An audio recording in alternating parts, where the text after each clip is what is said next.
Chapter 135 Breakthrough to the 9 Layers of Nirvana Realm. Guan did not use divine sense to probe the Foundation Establishment Realm cultivators inside the book collection hall. Divine sense could not be used for lifespan detection, and using divine sense would be meaningless. If the other party practiced some kind of miracle skill and could detect higher-level spying, it would cause unnecessary trouble. Returning to the Mystic Valley, Guan went upstairs and took out the map scroll and the book given by Su Lu. The book was called The Chronicles of the World. It detailed the general situation of various places, and the information about all regions on the map could be found in this book. Guan carefully studied it, looking for a suitable place for a breakthrough. From the map, the 9 dynasties only occupied 1/10 of the continent. Outside was the land where demons roamed, various mountain ranges, and rivers with terrifying names, such as Demon Shadow Peak, Demon Bone Mountain Range, Human Head Ghost Forest, and Falling Immortal River. After much deliberation, Guan decided to go to the Demon Land for his breakthrough. The Demon Land was full of spiritual energy. And since ancient times, the Demon Land had no maritime dangers. This map was the best proof, as the Supreme Elder had traveled the entire continent. As night fell, Guan set off quietly and headed east, slightly north. Holding the map, Guan used the limitless freedom step to traverse quickly through the night. Soon, he left the Taizong dynasty. In less than 20 steps, Guan crossed the 9 dynasties' land and entered the Demon Land. He felt the increase of demon energy, demonic qi, and ghostly energy in the world. In his divine senses range, there were evil presences everywhere. Looking out, the mountains and valleys were shrouded in thick mist, and those towering mountains appeared like giant demons, looming and terrifying. Guan sensed the life force, almost all were demons. Occasionally, he could catch a glimpse of cultivators who were hiding and had set up formations to conceal themselves. A little over an hour later, Guan arrived at Heavenly Phoenix Mountain, a towering mountain range that stretched over tens of thousands of miles. According to the Chronicles of the World, in ancient times, a phoenix once descended upon this mountain and gave birth, hence the name Heavenly Phoenix Mountain. Heavenly Phoenix Mountain was occupied by demons. When the author of the Chronicles of the World passed by this place, he was attacked by a great demon comparable to the Unification Realm. Perhaps the spiritual energy in Heavenly Phoenix Mountain wasn't the most abundant, but it was not a place that couldn't be visited. Guan used his divine sense to cover the entire Heavenly Phoenix Mountain and sensed 3 Unification Realm great demons. The number of demons exceeded 1,000,000, and the number of unrefined demon creatures and demons was countless. This mountain alone had so many demon creatures. No wonder it would form a tribulation of demons. Guan landed in a forest halfway up the mountain. He sat beneath a tree and directly activated the lifespan barrier. Following his gaze, the sparse forest with the demon mist billowing looked like waves under the night wind, eerie and terrifying. After watching for a while, Guan withdrew his gaze and then pulled up the attribute panel. Looking at his 2.38 million-year lifespan, Guan felt a pang of heartache. This breakthrough, who knows how many times he would fail. It was estimated that it would cost him several years of effort. But he had no choice. Staying alive was the most important thing. First, let's use 100,000 years to calm the nerves. With a thought, Guan invested his lifespan into his cultivation level. You have invested 100,000 years of lifespan to evolve cultivation. You have cultivated in Qi absorption for 4,000 years. You used your great accomplishment in primordial earth immortal skill to forcefully impact the Nirvana realm and began the tribulation crossing. You did not withstand the innate 5 elements divine thunder tribulation and failed to pass the tribulation. You have cultivated in Qi absorption for 8,000 years.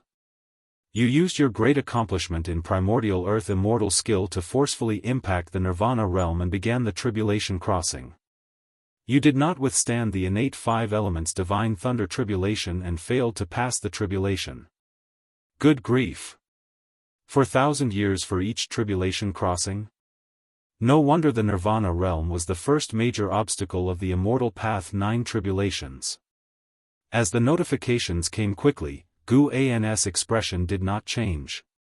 100,000 years of lifespan went to waste. Let's do another 100,000 years. The evolution cultivation began again. Guan raised his eyebrows slightly. All failed. Try another 100,000 years. Guan refused to give up. As he started the third 100,000 years, his expression gradually turned sour. All failed. Gu An's face darkened as he invested the fourth 100,000 years. The continuous failure notifications irritated his mind. Fortunately, this time it succeeded. Seeing the success notification, the gloom in his heart was swept away, and a smile appeared on his face. You have cultivated in qi absorption for 74,000 years. You used your great accomplishment in primordial earth immortal skill to forcefully impact the Nirvana realm and began the tribulation crossing. You withstood the innate 5 elements divine thunder tribulation and succeeded, breaking through to the first layer of the Nirvana realm. You have cultivated in qi absorption for 77,000 years. Your cultivation level rose to the second layer of the Nirvana realm. You have cultivated in qi absorption for 80,000 years. Your cultivation level rose to the third layer of the Nirvana realm. You have cultivated in qi absorption for 83,000 years. Your cultivation level rose to the fourth layer of the Nirvana realm. You have cultivated in qi absorption for 98,000 years. Your cultivation level rose to the eighth layer of the Nirvana realm. Nirvana realm 8th layer. From the 7th layer to the 8th layer of the Nirvana realm, it took 5,000 years of lifespan. Guan immediately invested another 4,000 years of lifespan, successfully reaching the 9th layer of the Nirvana realm. There was no other way. Now Guan was used to not seeing any numbers other than 9 in minor realms. After reaching the 9th layer of the Nirvana realm, he could once again accumulate his lifespan in peace. Boom! The earth spirit energy surged into Gu An's body, shattering his robes instantly. He raised an eyebrow and continued to endure the violent spiritual energy body refining. Unlike previous breakthroughs, this time, Guan felt pain. Nirvana was a transformation of the body and soul, so a little pain was understandable. At the same time, a flood of memories about the Nirvana realm surged into his mind. As Guan began to devour nature's spiritual energy, the spiritual energy of the entire heavenly Phoenix Mountain started to sink. This phenomenon was so intense and sudden that all the demons were startled. Gales howled, ravaging heavenly Phoenix Mountain. Roars and cries echoed throughout the world, deafening and terrifying. North Sea Mountain, deep into the night. In the forest, a dozen supreme sect disciples sat around a campfire. Zhen Qin turned her head to look at Sage Xian Miao, who was meditating under a nearby tree. She thought for a moment and then walked over. "Senior, do we really not need to set up a formation?" Zhen Qin asked cautiously. They were all disciples of the Law Enforcement Hall. While carrying out a mission on the Taizong dynasty border, they were attacked by demon cultivators from the Ephemera sect. They were all trapped in a magic artifact and brought to the North Sea Mountain. Fortunately, Sage Xian Miao saved them. Otherwise, the consequences would have been unimaginable. Sage Xian Miao, with his eyes closed, calmly replied, "No need, if any Ephemera sect demon cultivators come, I will kill them." After the underworld fox demons incident, he harbored an immense hatred for the Ephemera sect. He believed that the underworld fox demon came from the Ephemera sect. Otherwise, why would it have taken the Ephemera poison and informed him of the Ephemera sect's imminent attack? It was clearly scheming against him. Zhen Qin hesitated but held back. Wasn't he using them as bait? Though she was puzzled, she chose to remain silent. With their foundation establishment realm cultivation levels, it was difficult to survive in the North Sea Mountains. They needed Sage Xian Miao's protection. Sage Xianxia was not from the supreme sect and had no obligation to protect them. At this time, she could not afford to offend him. Zhenqin returned to her previous meditation spot to continue cultivating. The other law enforcement hall disciples began whispering among themselves, discussing the ephemera sect. With the world in chaos, the ephemera sect's troubles this time far exceeded the past. These disciples of the law enforcement hall felt the pressure, fearing they might perish in this catastrophe. Do not worry. This area is under the protection of the mountain god. Once I recover from my injuries, I will send you back to the Taizong dynasty.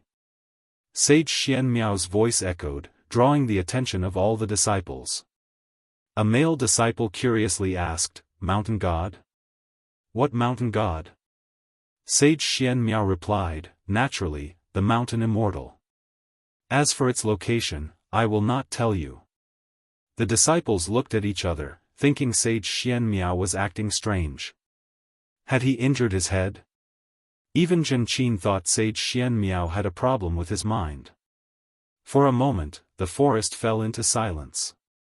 Heavenly Phoenix Mountain, the forest shook like turbulent waves, the ground lightly trembled, spiritual mist sank while demon mist rose, creating the illusion of dragon shadows thrashing everywhere, a spectacular sight. Guan, sitting under a tree with his bare body, completed the breakthrough after an ancient hour of settling. Finally, he reached the Nirvana realm. Upon achieving the Nirvana realm, his spiritual power transformed into mana, and his primordial spirit underwent a metamorphosis. Guan's mystic heart was already covered in runes, about to hatch his own unique divine skill. He had an idea to create a divine skill based on his cultivation technique. His absorption of nature's spiritual energy did not slow down and continued. It would take some time to reach the 9th layer of the Nirvana realm. He opened his eyes, frowning. A demon was flying towards his forest location, currently 100 miles away. If the demon did not change its direction, it would likely intrude on his lifespan barrier. Hope the heavens bless you.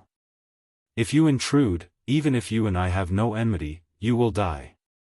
Guan thought silently, then closed his eyes. He disliked unnecessary killing. This included demons. If they birthed spiritual wisdom, randomly slaughtering them felt like accumulating bad karma. However, if any life threatened him, he would not hesitate to be ruthless. Time continued to pass. Another ancient hour went by. Guan's cultivation had reached the 6th layer of the Nirvana realm. The howling winds began to weaken, not because his spirit energy absorption had slowed, but because the spiritual energy of Heavenly Phoenix Mountain was nearly exhausted. Now, the lifespan barrier was drawing in spirit energy from more distant regions. A few miles away. On a hillside, a red figure was advancing. The demon mist in the sky dispersed, revealing the bright moon. Under the moonlight, a red-clothed woman moved forward with disheveled hair, barefoot and staggering as if she might collapse at any moment. Her long hair was a mess, with some strands stuck to her face by blood, only revealing her bright eyes. Her gaze was downcast, looking extremely weak. "I can't fall down. I need to rest in the forest ahead," the red-clothed woman murmured to herself, her vision blurring. She wobbled forward, taking half an hour to cover the few miles. Once she entered the forest, she collapsed into a patch of grass, unable to get up again. She was now less than 100 yards from Guan's lifespan barrier. Chapter 136 The First Step on the Immortal Path. I am the true immortal of the mortal world. Guan looked up at the woman in red, able to sense the dense demonic energy emanating from her. Generally, demons capable of complete shape-shifting were great demons, but the demonic energy of this one was merely comparable to the 9th layer of the Foundation Establishment realm, which was rather peculiar. He immediately cast a lifespan detection spell. Tian Yaoer, Foundation Establishment Realm, 9th layer 17/999/18,000, huh? Her maximal lifespan exceeded that of the underworld demon emperor, breaking the record of demon clan qualifications known to Guan. Aside from the spirit tree, the highest maximal lifespan belonged to the ghost mother of ephemera, reaching 54,000 years, but the ghost mother of ephemera was a ghost and incomparable. Guan couldn't help but sigh, as the human race was truly struggling, with a destiny limit of less than 10,000 years. Of course, the human race's comprehension was higher than that of demon clans and ghost clans. At least, Guan had not seen any demons or ghosts cultivating faster than Li Xiandao. While Guan was lost in thought, he waited for the breakthrough to end. As spiritual power transformed into mana, its intensity underwent a dramatic change to an extent that Guan felt he could easily crush his former self. Perhaps this was the true path of immortality. With the 9 layers of the immortal path, he had already crossed into the first layer and was no longer a mortal spirit. Unfortunately, unlike other cultivators, breaking through did not extend his lifespan, perhaps because of his unusual situation. Having not experienced a real heavenly tribulation, his lifespan could only be seized but not increased through breakthroughs. Nevertheless, this wasn't much of a problem, as his speed in seizing lifespans was already fast enough. Once the lifespan barrier ceased absorbing the spiritual energy of Heavenly Phoenix Mountain, the entire mountain fell into a silent and oppressive state. Guan sensed that the majority of demon creatures were fleeing from Heavenly Phoenix Mountain, as such phenomena signified calamity in their eyes. Time flew by. When Guan's cultivation level reached the 9th layer of the Nirvana realm, he was immersed in a profound sensation. He slowly opened his eyes and examined the consumption of the lifespan barrier. This breakthrough had consumed nearly 50,000 years of lifespan. In total, he had consumed 454,000 years of lifespan to reach the 9th layer of the Nirvana realm. He still had 1,920,000 years of lifespan left, not counting the fractions. Not bad. Guan stood up and took out a black robe. While dressing, he glanced at Tian Yaoer in the distance. Now he could see things invisible to certain living beings. He observed a trace of gray aura on Tian Yaoer and, as his divine sense probed into the gray aura, he saw scenes from Tian Yaoer's past. Was this the legendary karma?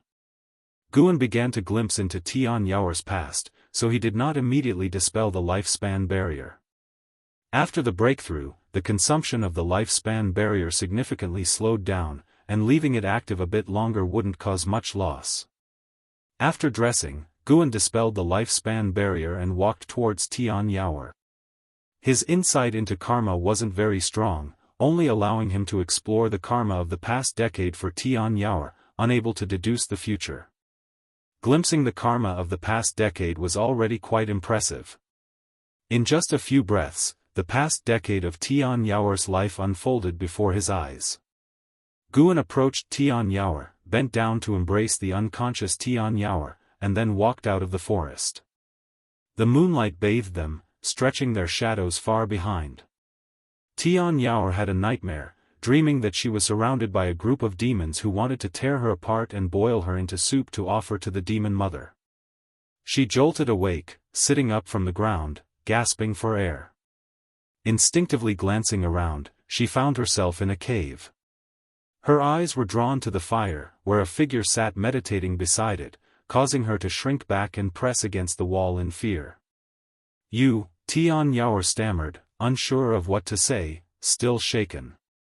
Looking closely, she saw the person was dressed in black, wearing a mask, exuding an air of mystery.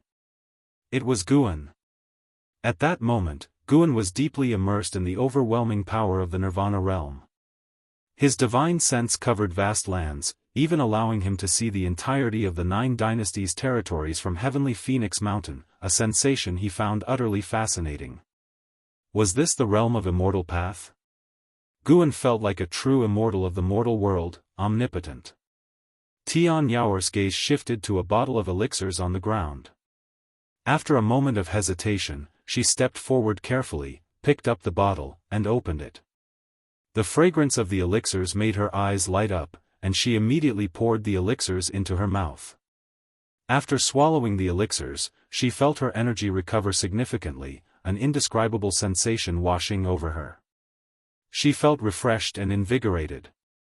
Noticing that the wounds on her body had already scabbed over, she shrank back again, curling up against the cave wall, covering her mud-caked feet with the hem of her dress. After calming down, she realized it was the black-clad individual who saved her. She curiously studied Guan, finding his aura unfamiliar. Since breaking out of her shell, she had not encountered any cultivators of the human race.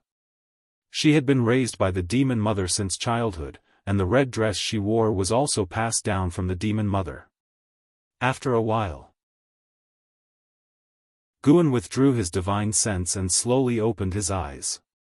He turned his head to look, the eyes revealed by the mask meeting Tian Yao's, making her pause and then snap back to alertness.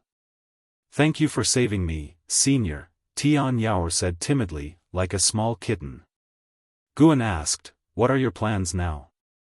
From his earlier glimpses, Guan knew Tian Yao was a demon nurtured by a demon king of the Unification realm. There were other demons in that cage, all very young, capable of shape-shifting at a young age, indicating their extraordinary qualifications. Due to the sudden depletion of spiritual energy, the demons believed a disaster was imminent and thus migrated. During their migration, they encountered a great demon, resulting in a battle.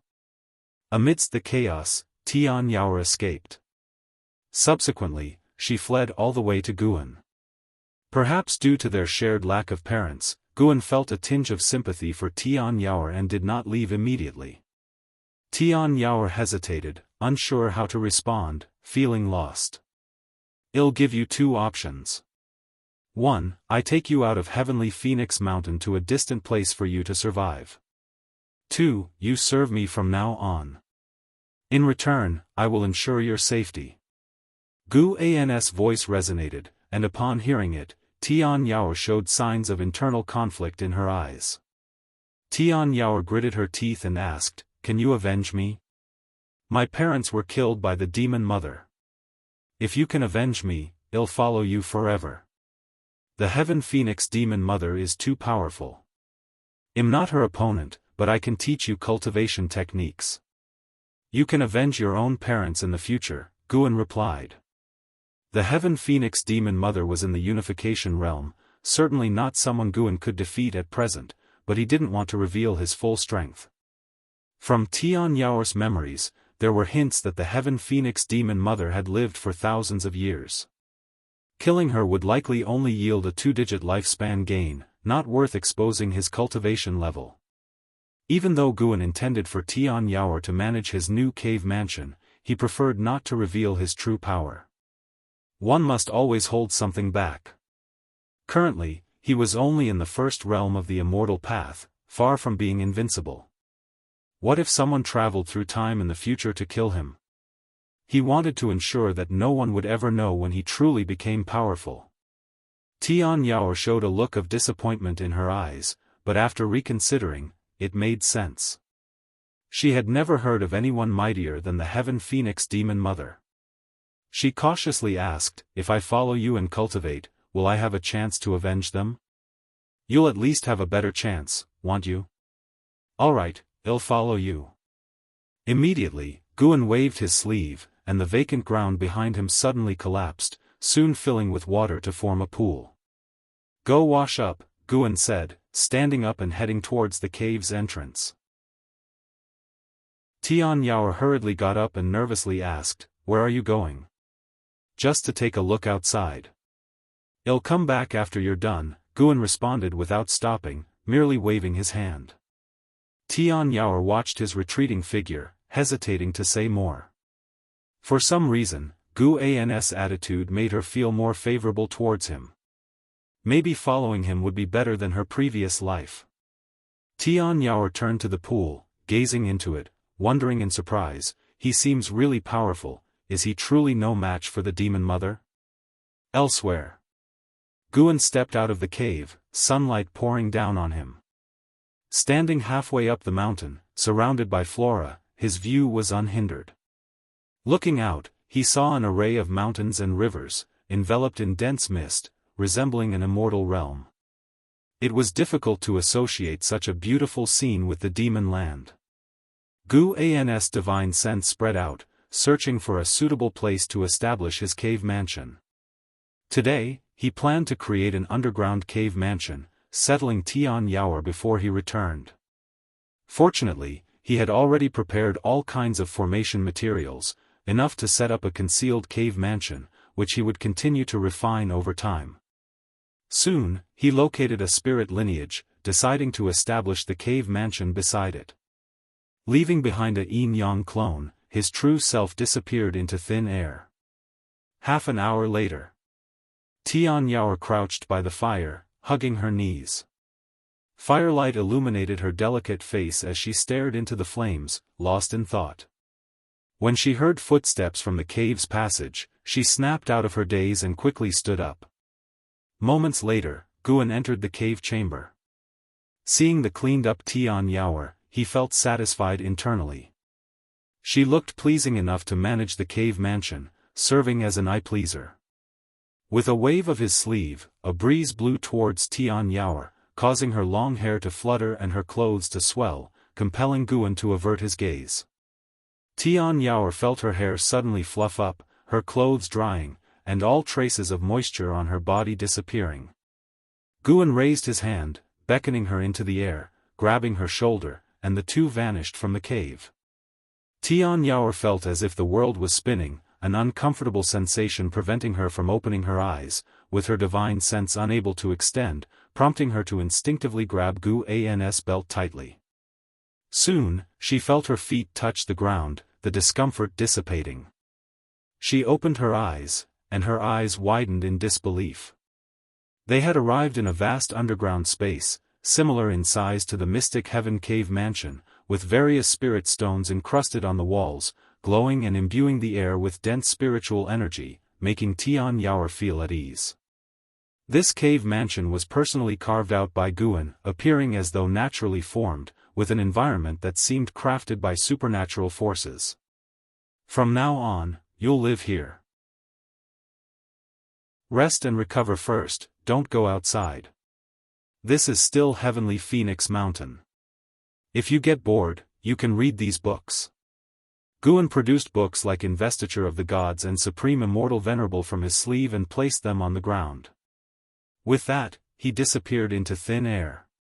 Tian Yaoer crouched down and picked up a copy of Investiture of the Gods, flipping it open, her face full of confusion. She was illiterate. Chapter 137 Is there an immortal in this world? The third Medicine Valley, where the autumn wind swayed gently. Guan walked out of the transmission array platform and headed towards a distant garden area. Although he had just broken through, he hadn't forgotten the ripening times of the flowers and plants in each garden. Before he had taken a few steps, Lu Lingjun quickly approached him and said, "Valley Master, let me accompany you in harvesting."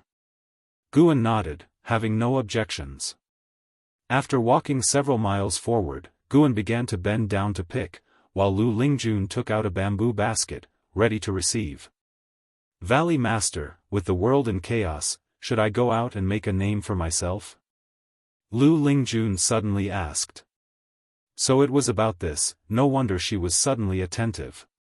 Guan casually replied, "Then go to the sect leader and see how he arranges it for you. If he wanted to summon me, he would have already sent a message to me. If that's the case, then stay in the Medicine Valley. Who knows, one day the demon cultivators of the Ephemera sect might infiltrate the valley, and it will still be up to you to protect it. But, Lingjun, you're a great cultivator, yet your Daoist heart is so restless? Isn't protecting the medicinal herbs also a merit? Is this merit any less than killing enemies?" Guan said seriously, but his hands did not stop moving. Having just spent more than 400,000 years of his lifespan, he needed to replenish it. Lu Lingjun was helpless. She wanted to go out and eliminate demons also for the sect leader's grand plan. However, she couldn't tell Guan that she wanted to become the sect leader yet, as Guan had a closer relationship with LV Badian. Seeing her plan fail, Lu Lingjun couldn't help but change the topic, asking, "Valley Master, do you think there are immortals in this world? If the world is so vast, why can't mortal spirits see them if they exist? Of course there are, otherwise, why would there be us cultivators? We are just on the path of pursuit. Guan answered. Of course there are. I am one. I just can't tell you. Guan felt secretly proud, and at the same time, he thought of a possibility. Could it be that immortals are hiding in the mortal world, and previously his divine sense couldn't detect them? Or perhaps, the immortals are on the other side of the ocean, separated from mortals? Even upon becoming immortals, they still have to strive for higher realms. Nirvana is just the first step on the immortal path. One has to cross 8 tribulations to reach the pinnacle of the immortal path. What lies beyond the immortal path? For a while, Guan was lost in infinite reverie. Although his mind was fluttering, it did not affect his picking of herbs. In the place where I was born, there were no immortals. Cultivators, upon reaching a high realm, could only pursue shattering the void. We believe that immortals are hidden in realms that mortal spirits cannot reach, Lu Lingjun continued, a sad expression appearing on her face. After ascending, she suddenly felt no different from before, still rolling in the red dust, only this red dust was more vast, and the immortal path remained distant. Guan listened, occasionally echoing a phrase. An hour later, the two of them returned to the pavilion area and then parted ways. Guan walked towards the mystic pure tree, seeing from afar that Xiaochuan was squatting on the ground, observing the white spirit rat sleeping under the tree.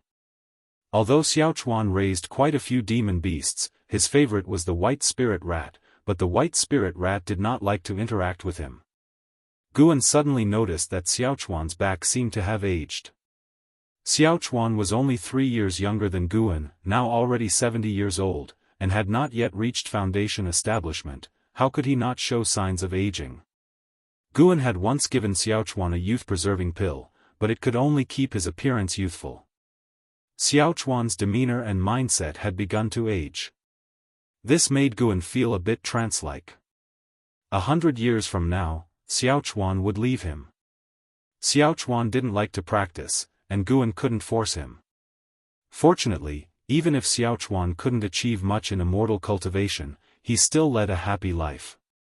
This life was without regrets thanks to Guan. Guan came up behind Xiaochuan and asked with a smile, "Xiaochuan, what are you looking at?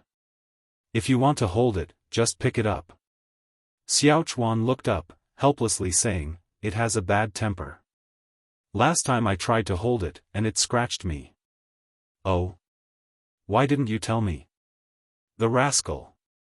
Guan immediately walked over, grabbed the white spirit rat by the tail, and lifted it up.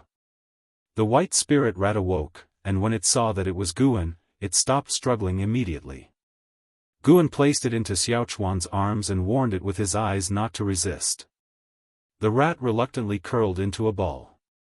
Xiaochuan, now able to hold the white spirit rat, revealed an excited smile and began gently stroking its back. At this moment, Guan sensed battle aura coming from afar. A mystic heart realm battle. One of the auras was Xian Quan's.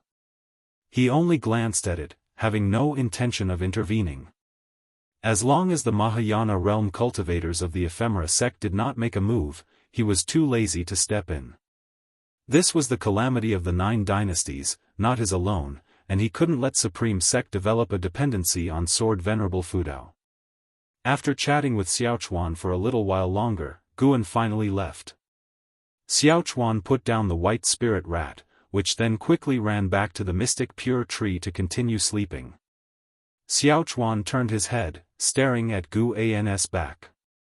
For some reason, he felt increasingly distant from him. Though they were always together, and Guan had no intention of leaving Supreme Sect, he could not help but feel a sense of loss. Fortunately, this sense of loss came and went quickly. "Little Yang, come over here, let's check on the spirit chickens. They should be laying eggs today." Xiaochuan called to a servant disciple not far away. The thought of the spirit chickens laying eggs brought a smile to his face. Heavenly Phoenix Mountain. In an underground space, Guan sat on the ground with a steel placed before him, stroking his chin in deep thought. Tian Yaoer squatted nearby, curiously watching him. Unable to hold back, she asked, "What are you thinking about?" Guan answered, "I'm thinking of giving this cave a name." He suddenly thought of something, looked at Tian Yaoer, and said, "If I let you name it, what would you call it?" She tilted her head, thought for a while, and said, "How about Heavenly Phoenix's little nest?" Guan closed his eyes again, not bothering to respond. Tian Yaoer pouted, raised her hands like claws, and made a playful scratching motion towards Guan, sticking her tongue out as if she wanted to scratch him. After another 30 minutes. Guan stood up, startling Tian Yaoer, who quickly followed suit, her eyes wide as she watched him. Guan raised his right hand, extended 2 fingers, and pointed at the steel, moving his fingers through the air. Tian Yaoer looked down and saw a faint strength energy fall on the steel, carving 4 characters. Nianchu Cave. Nianchu, meaning to remember one's initial aspiration. Guan feared he might become arrogant in the future. Today's conversation with Xiaochuan made him feel many emotions about life. Nianchu also represented his hope to remember the first group of people he met when he embarked on the immortal path. After carving, Guan picked up the steel and walked towards a distant place. Tian Yaoer followed closely, never leaving more than 7 steps away from Guan since his return. After setting the steel in place, Guan turned and began casting his magic, then squatted down and placed his hands on the ground. In fact, he didn't need to go through such trouble, but he wanted to show off in front of Tian Yaoer. With his mana flowing into the soil, the barren ground began to sprout weeds, covering the entire area of Nianchu Cave in no more than 3 breaths, leaving Tian Yaoer wide-eyed. This was Guan's mystic heart divine power, which he called All Things Divine Presence. All Things Divine Presence wasn't limited to this ability, he could use mana to conjure flowers, grass, and trees within the range of his divine sense. The conjured plants contained his mana, providing him with vision. The uses were endless, and the summoning speed was incredibly fast, suitable for use as a lethal attack. With a wave of his hand, Guan could easily summon a 10,000-foot wall of trees. He wasn't sure of the ultimate limits of this power yet. Just thinking about it excited him. Additionally, this divine power could also accelerate the growth of plants. Today, Guan wanted to conduct an experiment. To see if speeding up the growth process of medicinal herbs affected their lifespan. He took out a seed and buried it in the soil. Tian Yaoer, already bewildered, watched the green spread across the ground, doubting Guan's claim, as she had never seen the demon mother use such methods. Half an hour later. Guan looked at the fresh second-tier spirit grass in his hand and sighed. Forcing growth indeed diminished the lifespan. By hastening the second-tier spirit grass to maturity within half an hour, the lifespan was lost. According to his lifespan detection, this second-tier spirit grass was approaching its end, but the detection couldn't show the number of months left, making it hard for him to judge directly. It seemed he still needed to farm patiently. Guan cursed his greed inwardly. His ability to seize lifespans was already very exaggerated, yet he wanted it faster. He stood up, and likewise, Tian Yaoer followed, mimicking him. "Don't you have anything to do?" Guan couldn't help but ask. Tian Yaoer blinked and asked, "Like what? Aren't you seeking revenge? Shouldn't you be cultivating?" "How should I cultivate? You haven't taught me the cultivation technique yet," Tian Yaoer answered, feeling wronged. Admittedly, her grievances were rather endearing. Guan cursed inwardly and then asked, "How did you improve your cultivation level?" He had seen Tian Yaoer's past, but only for 10 years. Since her early years, she had been kept by the Heaven Phoenix Demon Mother, occasionally fed various elixirs and medicinal broths. He had thought she had been given the technique of immortal cultivation during her childhood. "I don't know, it just happened," Tian Yaoer replied. Guan thought for a moment, realizing this might be a good thing, preventing her from abandoning her cultivation to start anew. Subsequently, Guan began teaching the primordial earth immortal skill to Tian Yaoer. She truly didn't understand cultivation at all, requiring Guan to explain some basic cultivation principles. After a night, Tian Yaoer finally learned to absorb energy by herself, allowing Guan to breathe a sigh of relief. During the process, he realized Tian Yaoer was completely illiterate. He glanced at the scattered books in the distance, pondering whether to keep a copy of the Supreme Secret Record since it contained illustrations. But then he dismissed the idea. Too disgraceful. He couldn't let an ignorant demoness see such books. If Tian Yaoer developed bad thoughts later, it would affect his cultivation here. It was all Shenzhen's fault, making Guan's thoughts increasingly impure. Some books deserve to be banned for a reason. Chapter 138 The Mountain God Descends, Punishment. The autumn wind was desolate. In the mountains and forests, Zhen Qin and others followed Sage Xianmiao forward. Sage Xianmiao walked at the front, leaving a trail of blood behind him, which made everyone behind him worry greatly. They knew that comforting him was futile, they could only try their best not to disturb him. Boom! A deafening explosion came from afar. The fierce wind roared, toppling trees. Everyone hurriedly mobilized their spiritual power to resist the gusts. Sage Xianmiao raised his sword to block. His cultivation level in the divinity transformation realm withstood most of the pressure. He couldn't help but spit out a mouthful of blood, which made the disciples of the Supreme Sects Law Enforcement Hall behind him sweat for him. After a few breaths, the wind stopped, and Sage Xianmiao followed suit, half-kneeling, stabilizing himself by leaning on his sword. The surrounding forest was almost entirely toppled, with leaves and debris flying around messily. Zhen Qin and the others rushed forward, concerned about Sage Xianmiao's safety. Ever since Sage Xianmiao had saved them, they had been fighting almost every day, which left his injuries no chance to recover, only worsening them further. Sage Xianmiao lifted his head, his pale face full of unwillingness. He gritted his teeth and said, "The enemy is coming. Everyone, meditate." Upon hearing this, everyone hurriedly sat down. After spending several days together, they had developed unconditional trust in Sage Xianmiao. Without him, they would have been dead long ago. Sage Xianmiao took a deep breath and said softly, "Call upon the mountain god in your hearts, pray for the mountain god to save us." He had no other way. His spiritual power was insufficient to cast the divine-reaching mystic gate. He could only think of the mountain god. Although this place was far from the mountain god's domain, he believed the mountain god would be able to sense it. Everyone was astonished upon hearing him. Some disciples even panicked. Not fleeing now, calling for the mountain god? Indeed, the world is in chaos, battles everywhere. Maybe we can escape amid the chaos. Next, we'll take turns carrying you. We will surely escape alive. We can't just sit and wait to die.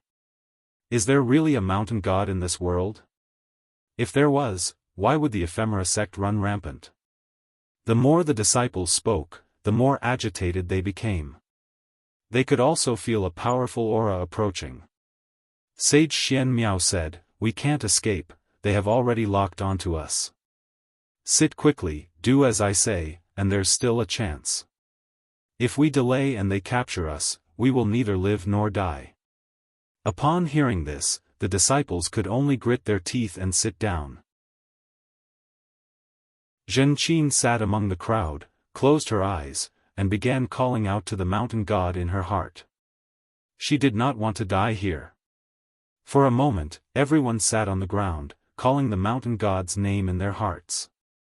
In the inner sect city, Guan was selecting seeds of high-rank medical herbs in the elixir hall when he suddenly sensed something. His expression turned strange. Mysteriously, it seemed someone was calling him. This feeling was very mysterious. It had never happened before. He extended his divine sense, encompassing the lands of the 9 dynasties, and soon locked onto Sage Xianmiao. It was Sage Xianmiao who was calling him. Although others around Sage Xianmiao were also meditating, Guan could clearly sense it was only Sage Xianmiao calling him. He couldn't hear Sage Xianmiao's thoughts but could feel his strong desire to see him. Could it be because of his mountain god identity? Guan was curious. He suspected it was related to the Nirvana realm. He had known Sage Xianmiao for some time and never had this feeling before breaking through. Guan noticed Zhenqin's presence, as a group of ephemera sect cultivators was approaching them. After hesitating for a moment, Guan put down the seeds in his hand and turned to walk towards the door. In the mountains of the North Sea, among the fallen trees, Sage Xianmiao, Zhenqin, and others sat in meditation, their eyes tightly closed, as if they were ready to die. A group of black-robed cultivators flew in from the horizon, led by an elder holding a wooden staff. He had a head full of white hair, a face covered in brown spots, and a large python coiled on his shoulders, making him look malevolent and terrifying.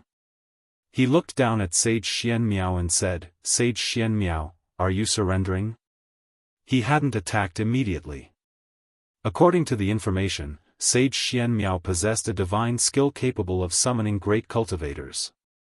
Many of ephemera sect's great cultivators had died by this skill. Sage Xianmiao ignored him, continuing to chant silently in his heart. The elder with the wooden staff scanned the others, his gaze flickering with hesitation. The disciples of the law enforcement hall were extremely tense, most of them sweating on their foreheads.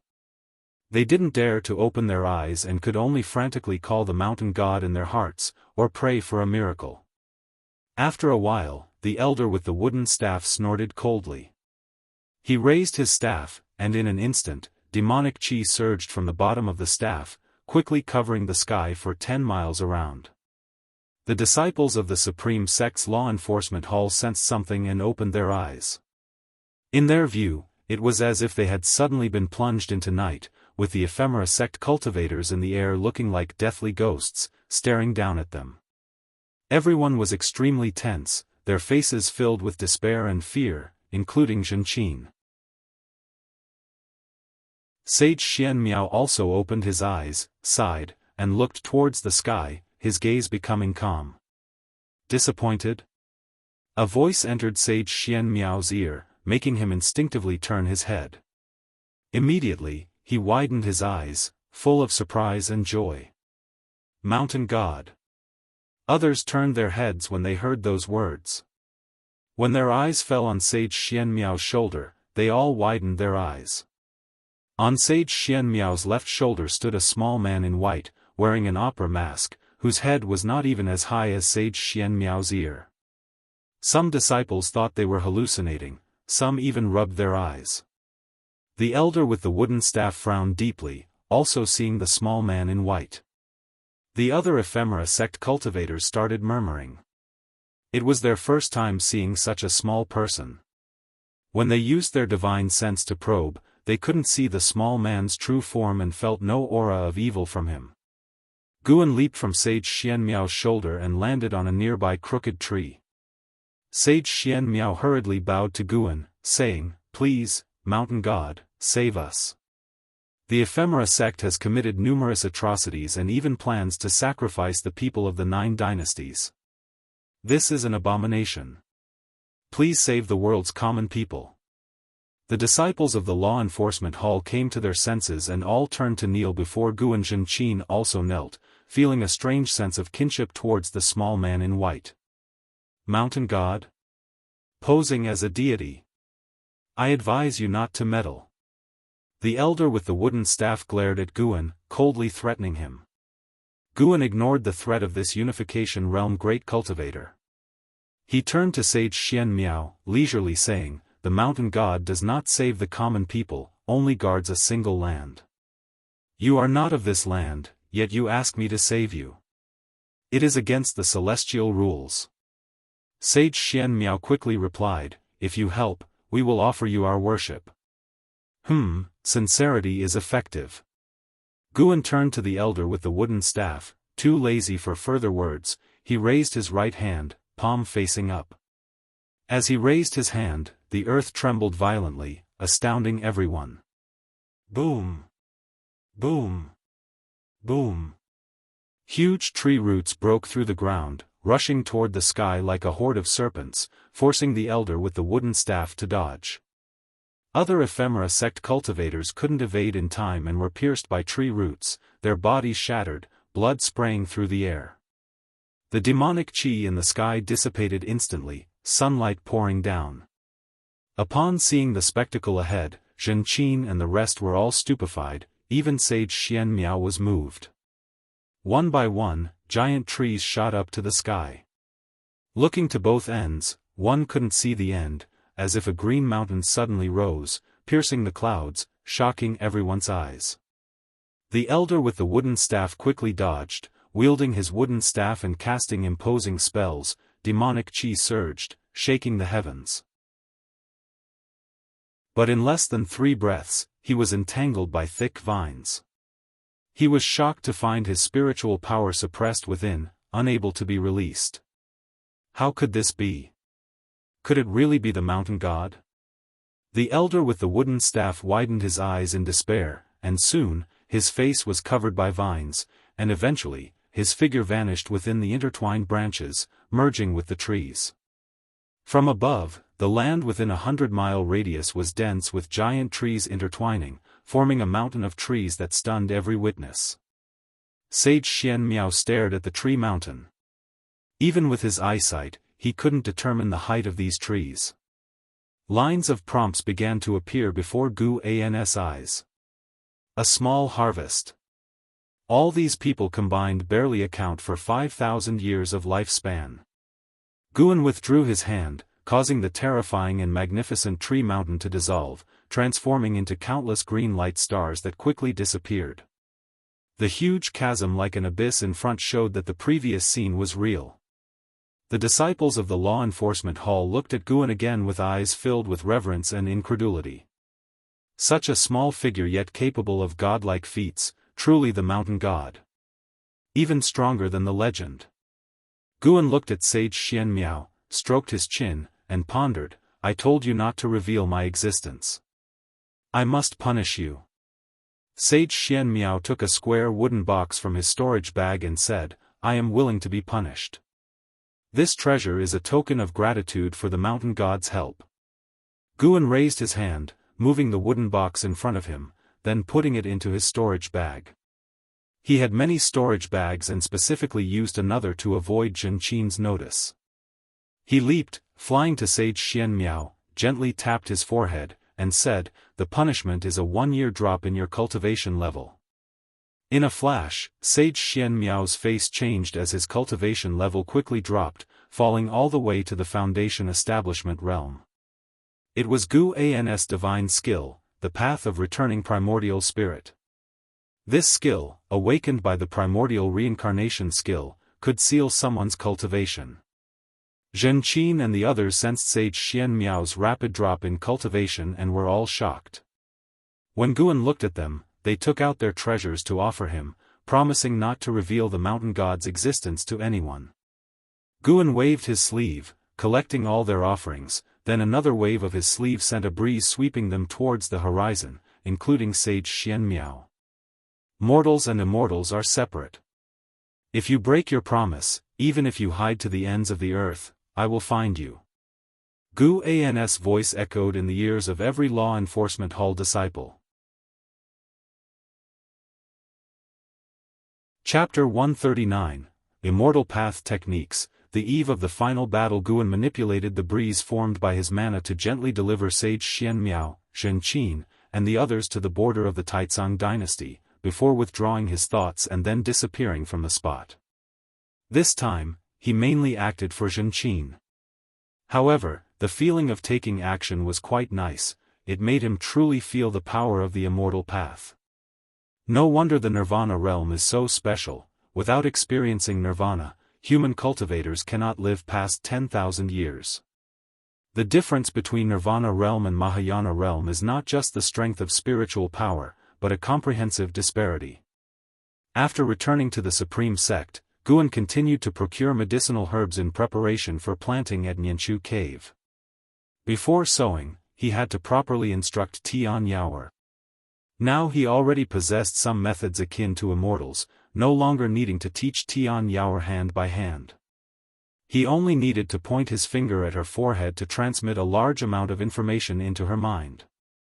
However, to conceal his strength, he decided to teach slowly. Anyway, he had plenty of time.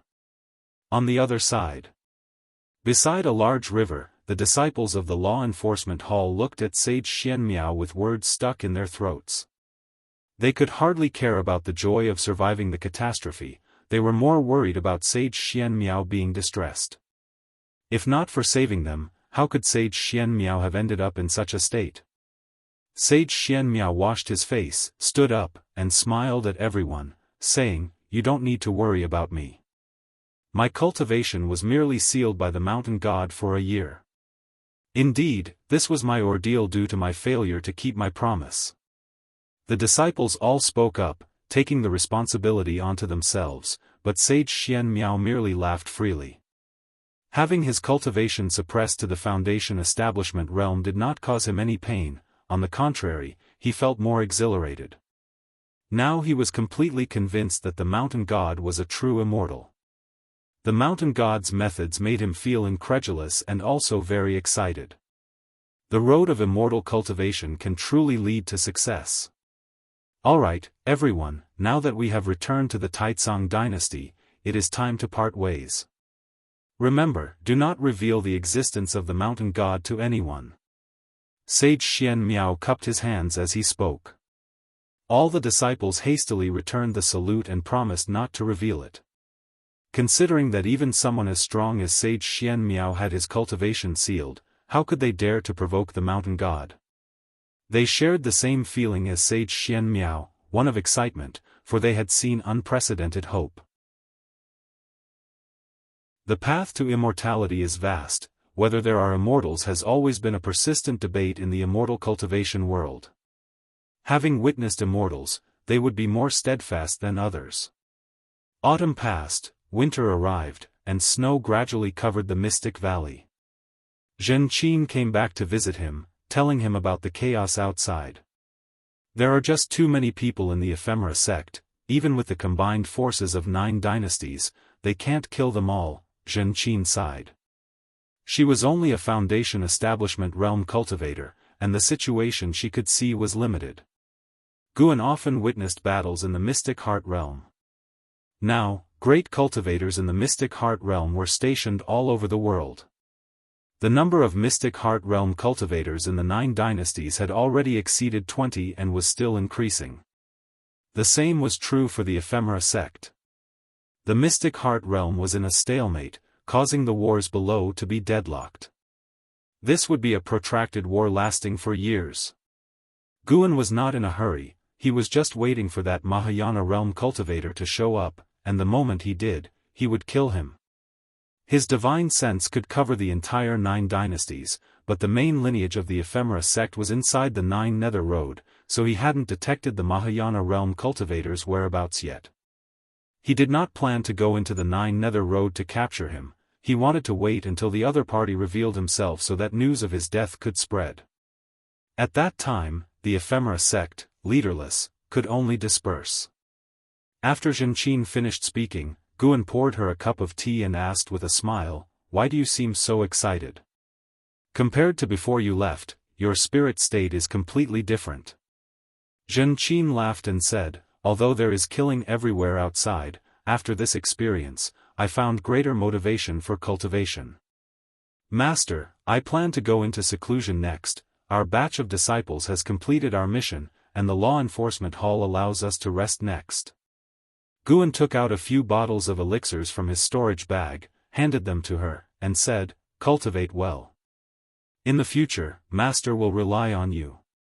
Zhen Qin did not reject them. While accepting the elixirs, she laughed and said, "When I become an immortal, I will concoct an elixir of immortality for Master." Her spirited look made Guan want to laugh.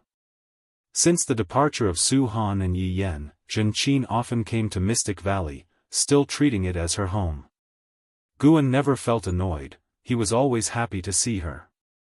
After Zhen Qin left Mystic Valley, Guan began wandering inside, admiring his cultivation results. time continued to pass.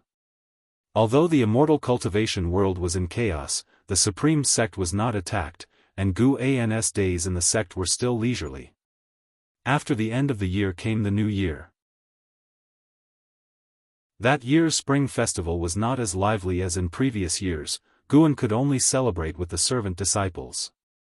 Until late at night, he quietly came to Nianchu cave. He appeared on the grass, feeling the spiritual energy inside the cave.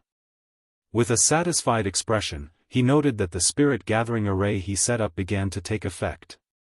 At that moment, Tian Yaoer came over excitedly and asked, "Master, did you bring meat?" Since Guan grilled meat for her last month, she completely fell in love with barbecue.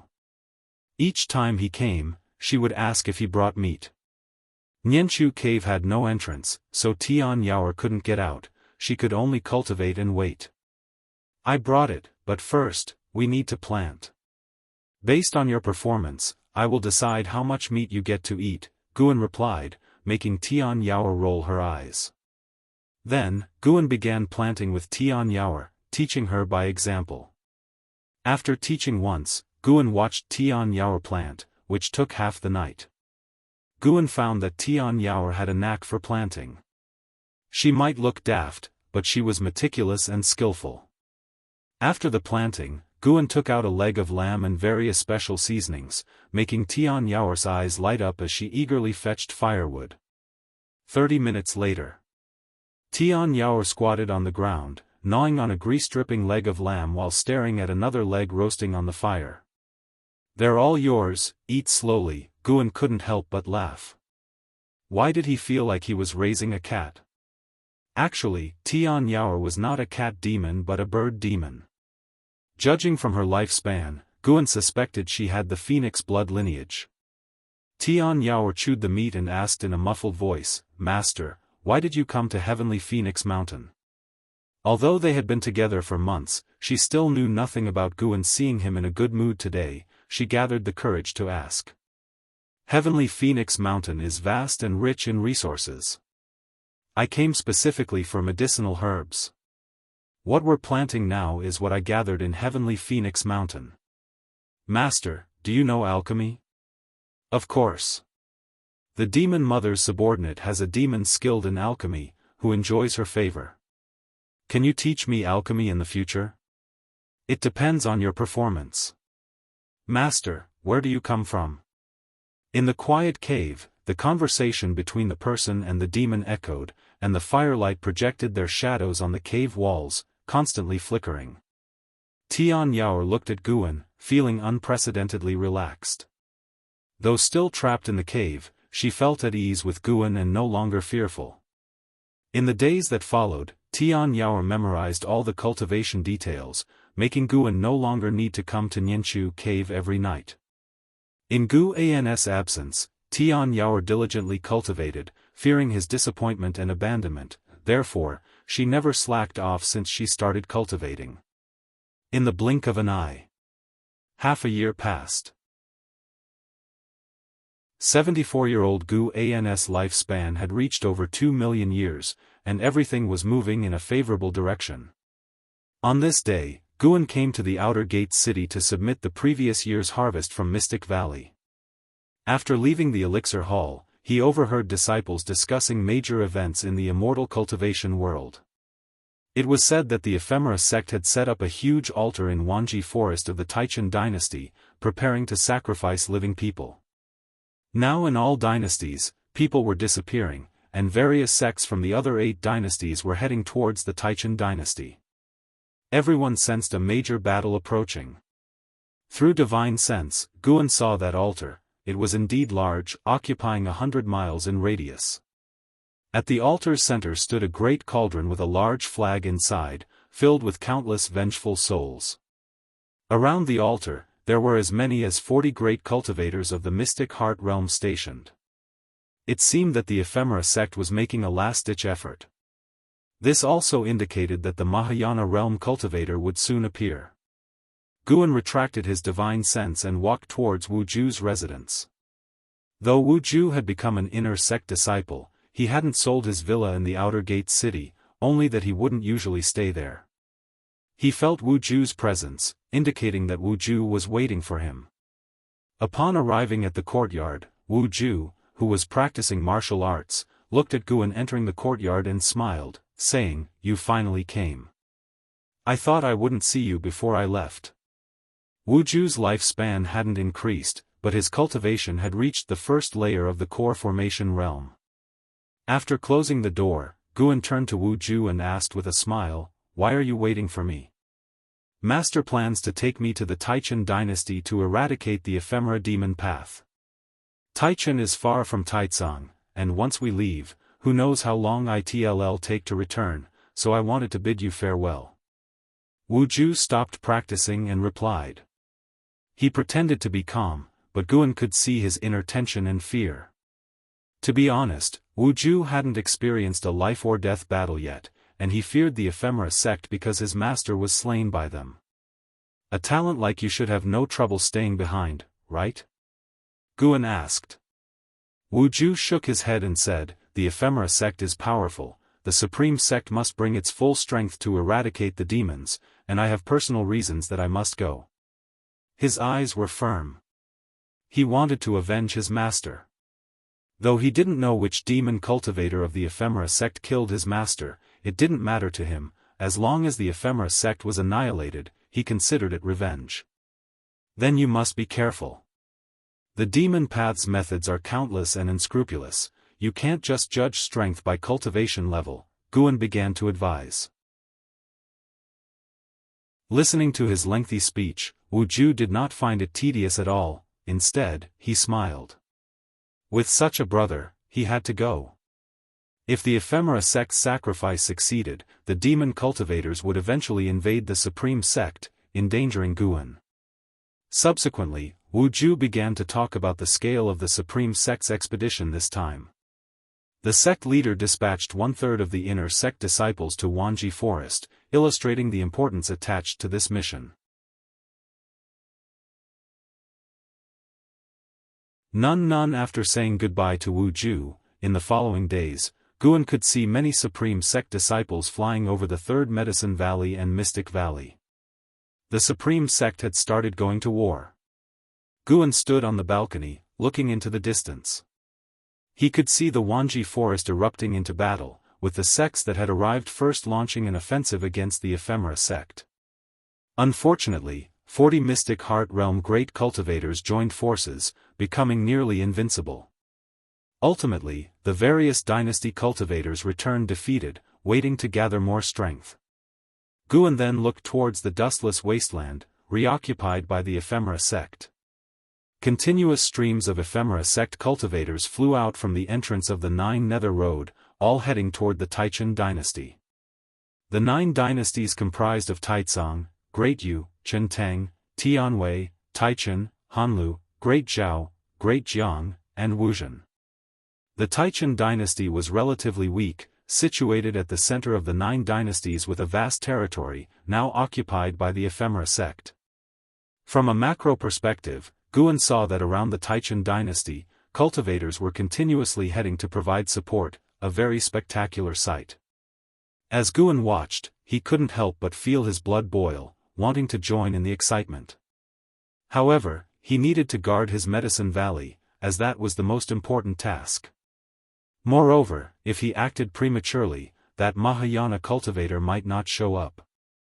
The opponent had been silent until now, making Guan believe they were definitely preparing something. The gigantic sacrificial platform in the Wanji Forest looked like a target to Guan. He suspected that the ephemera sect would sneak attack the supreme sect. Not only did he have this suspicion, but the supreme sect also showed caution, with a Mystic Heart Realm great cultivator currently guarding the sect, and it wasn't ancestor Xian Quan. A month later, the number of patrols in the cities of the supreme sect increased, with a tense atmosphere permeating the sect, even affecting the servant disciples in the Third Medicine Valley and Mystic Valley. As the chief disciple of Mystic Valley, Lu Jiujia began arranging disciples to take turns guarding the mountain tops around the Medicine Valley to prevent any demon cultivators from the ephemera sect from approaching. The Third Medicine Valley was similarly vigilant, with deacons taking turns patrolling with their disciples. On this morning, in the Third Medicine Valley. After morning exercises ended, Guan was walking towards his pavilion when he seemed to sense something, his expression changing slightly though he did not stop walking. Boom! A thunderous roar suddenly echoed across the sky, startling everyone in the valley, making them turn and look. From the direction of the inner sect, rolling thunderclouds appeared, sweeping towards the Third Medicine Valley, seemingly ready to cover the entire sky. What was that sound just now? Could it be an attack from the Ephemera sect? But isn't the Ephemera sect in the Taichan dynasty? Since our supreme sect ranks among the top of the 9 dynasty sects, if we were destroyed, the morale of the 9 dynasties would certainly plummet. I hope it doesn't involve our Medicine Valley. Disciples gathered and began discussing. Guan also stopped in his tracks, standing by a wooden fence at the edge of a garden, looking into the distance, observing the battle in the sect's main city. The sect's main city was the largest city of the supreme sect. Inner sect disciples could enter the city but could not reside there, only the high-ranking individuals of the supreme sect lived there. At this moment, 2 Unification Realm great cultivators were fighting in the sect's main city. As their battle progressed, more cultivators joined in, eventually forming a large-scale melee. It wasn't an attack from the Ephemera sect but rather spies from the Ephemera sect starting to act. After watching for a while, Guan realized that the troublemakers seemed to come from the same family. Lu Lingjun approached Guan and said, "Valley Master, from now on, do not leave the Medicine Valley." She also looked towards the sect's main city, eyes filled with gravitas. She had sensed the presences of at least 5 Unification Realm cultivators. Just Unification Realm cultivators weren't enough to unsettle her. She had a premonition that something extremely dreadful was about to happen. Guan nodded lightly, then continued to watch the battle. The Third Medicine Valley quickly darkened, as if night had fallen. Rumble, a deep thunderous sound echoed across the sky, making it seem as if an ancient ferocious beast was roaring in the sea of clouds, creating a deafening noise. It is time for you to show yourself. Our battle will determine the fate of the supreme sect. A cold, indifferent voice echoed throughout the entire supreme sect, making everyone who heard it feel a heavy pressure on their chest, very uncomfortable. Lu Lingjun's face changed slightly. She could confirm that the owner of this voice had a cultivation level beyond the Unification Realm. Guan saw someone walking among the clouds. That person wore a black robe, had a purple crown on their head, and 18 golden short swords floating behind them. As they walked forward with sleeves fluttering in the wind, they stirred up waves of energy, giving an imposing aura reminiscent of a dragon's presence. 5th layer of Mystic Heart Realm. This person was likely among the upper echelons of the Ephemera sect, with a cultivation level 3 layers higher than any Mystic Heart Realm great cultivator in the Supreme sect. Meanwhile, in the inner sect city, inside the book collection hall, Elder Su Lu stood in front of the counter, watching a figure walking down the stairs from afar. He couldn't help but ask, "How confident are you?" Following his gaze, an old man with an immortal demeanor dressed in black robes came walking down the stairs, holding a horsetail whisk, his expression calm. He didn't stop, continuing down the stairs, leaving only one sentence, "I will do my best." Su Lu turned to look out the window. The rolling thunderclouds looked like a black ocean, stirring up huge waves, oppressive and horrifying. Worry appeared in his eyes. Today is the first time since reaching Mystic Heart that I combat another Mystic Heart realm. May I know your name? The old man's voice echoed throughout the entire Supreme sect, bringing the restless cities to silence. Mystic Heart Realm? Lu Lingjun was also hearing this realm name for the first time. Above unification is Mystic Heart? Lu Lingjun's divine sense captured the figure in the clouds, her eyes filled with longing. She must reach this realm. No. She would surpass the Mystic Heart realm. I am Venerable Qi Qian of the Ephemera sect. Dying by my hand would not be in vain for one who has reached Mystic Heart.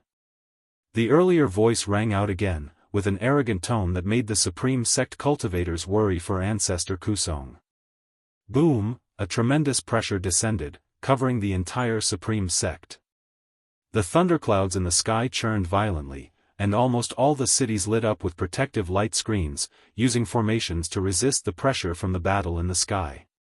Venerable Qi Qian and ancestor Kusong were already engaged in combat. The two fought fiercely high in the sky, not affecting the ground below, but their pressure was so immense that even the mountains between heaven and earth trembled.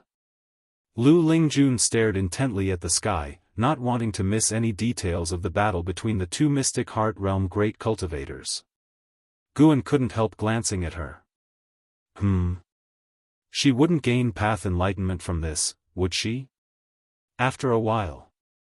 Lu Lingjun was still deeply absorbed, while Guan turned and walked towards the valley entrance. The ephemera sect had not only sent Venerable Qi Qian, but also an even more powerful presence. That person had already reached the entrance of the third medicine valley. From a distance, Guan saw a woman in white walking towards the valley entrance, wearing a bamboo hat, looking very mysterious. Her hands were placed in front of her lower abdomen, white as snow, with a dignified demeanor, as if she were a fairy descended to the mortal world. It was hard to associate her with the demon cultivators of the ephemera sect. Fairy by Xia, 9th layer of Mystic Heart Realm 2180/4900/6500, 9th layer of Mystic Heart Realm. This truly was an attempt to flatten the supreme sect in one fell swoop. Guan sighed inwardly and walked quickly. Soon, he stood before Fairy by Xia, cupping his hands in salute. The ephemera sect is causing chaos. May I ask what brings you here, senior? Fairy by Xia's bamboo hat was draped with a veil, her red lips faintly visible, likely painted with thick lipstick. This witch was very cautious, using some secret technique to make her cultivation appear at the first layer of the core formation realm. Little brother, the spiritual energy in this medicine valley is so abundant, your identity must not be simple. Tell me, who are you? Fairy by Xia's voice was melodious, captivating. Guan raised his hand and grabbed her wrist, saying, I am just an ordinary outer disciple of the supreme sect. Fairy by Xia laughed, her laughter filled with chill. She did not struggle against Gu An's grip and used sound transmission skill. It said that sword Venerable Fudao is only active within 1,000 miles. Little brother, if you have information about sword Venerable Fudao, I can spare your life. Guan had anticipated her using sound transmission skill, so he chose to listen to her finish. Gu An's expression turned serious. It seems you are indeed a demon cultivator. In an instant, Fairy by Xia felt a domineering and unparalleled force invade her body. Her face, hidden under the veil, turned pale with fear. She tried to shake off Gu An's hand but found she couldn't. Her wide, beautiful eyes were filled with disbelief. More terrifying was that she couldn't speak or let her primordial spirit emerge. She had never experienced such a horrifying feeling. Her cultivation realm rapidly dropped, her primordial spirit being pressed deep into her soul. Her cultivation fell to the first layer of the core formation realm, matching her outward appearance. Impossible, Fairy by Xia was nearly in despair. The opponent's might and the drop in her cultivation left her utterly irrational. In her desperate gaze, Guan took out a pearl.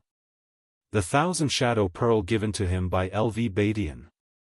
With his left hand still holding Fairy by Xia's wrist, Guan pressed the 1,000 Shadow Pearl onto her abdomen with his right hand. Demon Cultivator. Take this. Guan shouted, and with a loud boom, the 1,000 Shadow Pearl burst into dazzling light. Spears of strength energy exploded, turning Fairy by Xia into a bloody corpse, covering Guan in blood. The 1,000 Shadow Pearl couldn't kill a Mystic Heart Realm cultivator.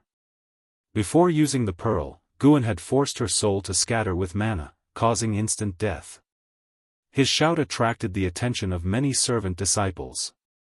Lu Lingjun suddenly appeared in front of Guan. Seeing him covered in blood, she frowned and asked, Are you all right? Why didn't you call me just now? Guan pretended to be terrified. I thought it was an inner sect disciple. It turned out she was a demon cultivator from the Ephemera sect. Quickly destroy the body to avoid future trouble from the Ephemera sect. He was trembling as he held the 1,000 Shadow Pearl. Killing Fairy by Xia granted him an additional 495 years of lifespan, not bad.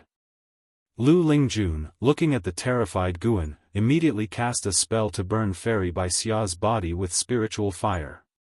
The residual mana in Bai Xia's body aided the burning, quickly reducing the body to ashes. Lu Lingjun couldn't detect the Nirvana realm's mana. These were vastly different powers. But she could confirm that the opponent indeed had the cultivation of the first layer of the core formation realm. Watching the ashes, Guan sighed with relief, muttering, "It's a pity she didn't have a storage bag or storage ring." Lu Lingjun retorted, "You don't seem too scared, considering you look so timid. You are a golden list genius, and an initial core formation realm demon cultivator scared you like this." She began to reflect on the insights she gained from witnessing the battle earlier.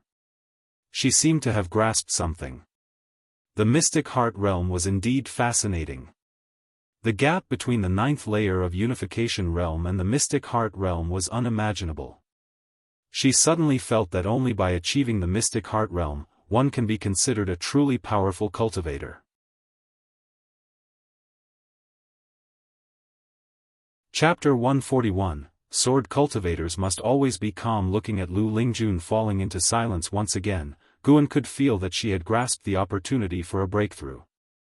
It was obvious that Lu Lingjun had been stuck at the 9th layer of the Unification realm for a long time, and her spiritual power was no longer able to grow. Guan pulled her into the valley and said, "Tell me, what is the Mystic Heart realm exactly like? It seems so powerful." Mystic Heart, could it be that there is something special about the heart in this realm? Lu Lingjun's expression changed upon hearing this. Her heart was undergoing slight changes, with a thread of special power surging inside.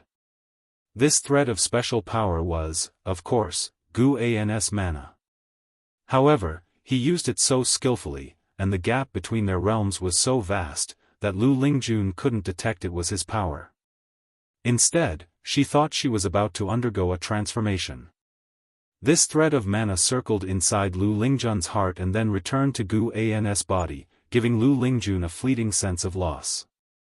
At this time, other disciples in the valley gathered around, asking about the background of the female demon cultivator from earlier. Covered in blood, Guan gave a few brief answers before going back to the pavilion to wash himself. Lu Lingjun returned to the wooden fence, looked up at the thunderclouds, and continued to watch the battle. For the third Medicine Valley, Fairy by Xia was just a small episode. Even the servant disciples didn't pay much attention, not realizing that the deceased female demon cultivator's cultivation level surpassed all others in the 9 dynasties.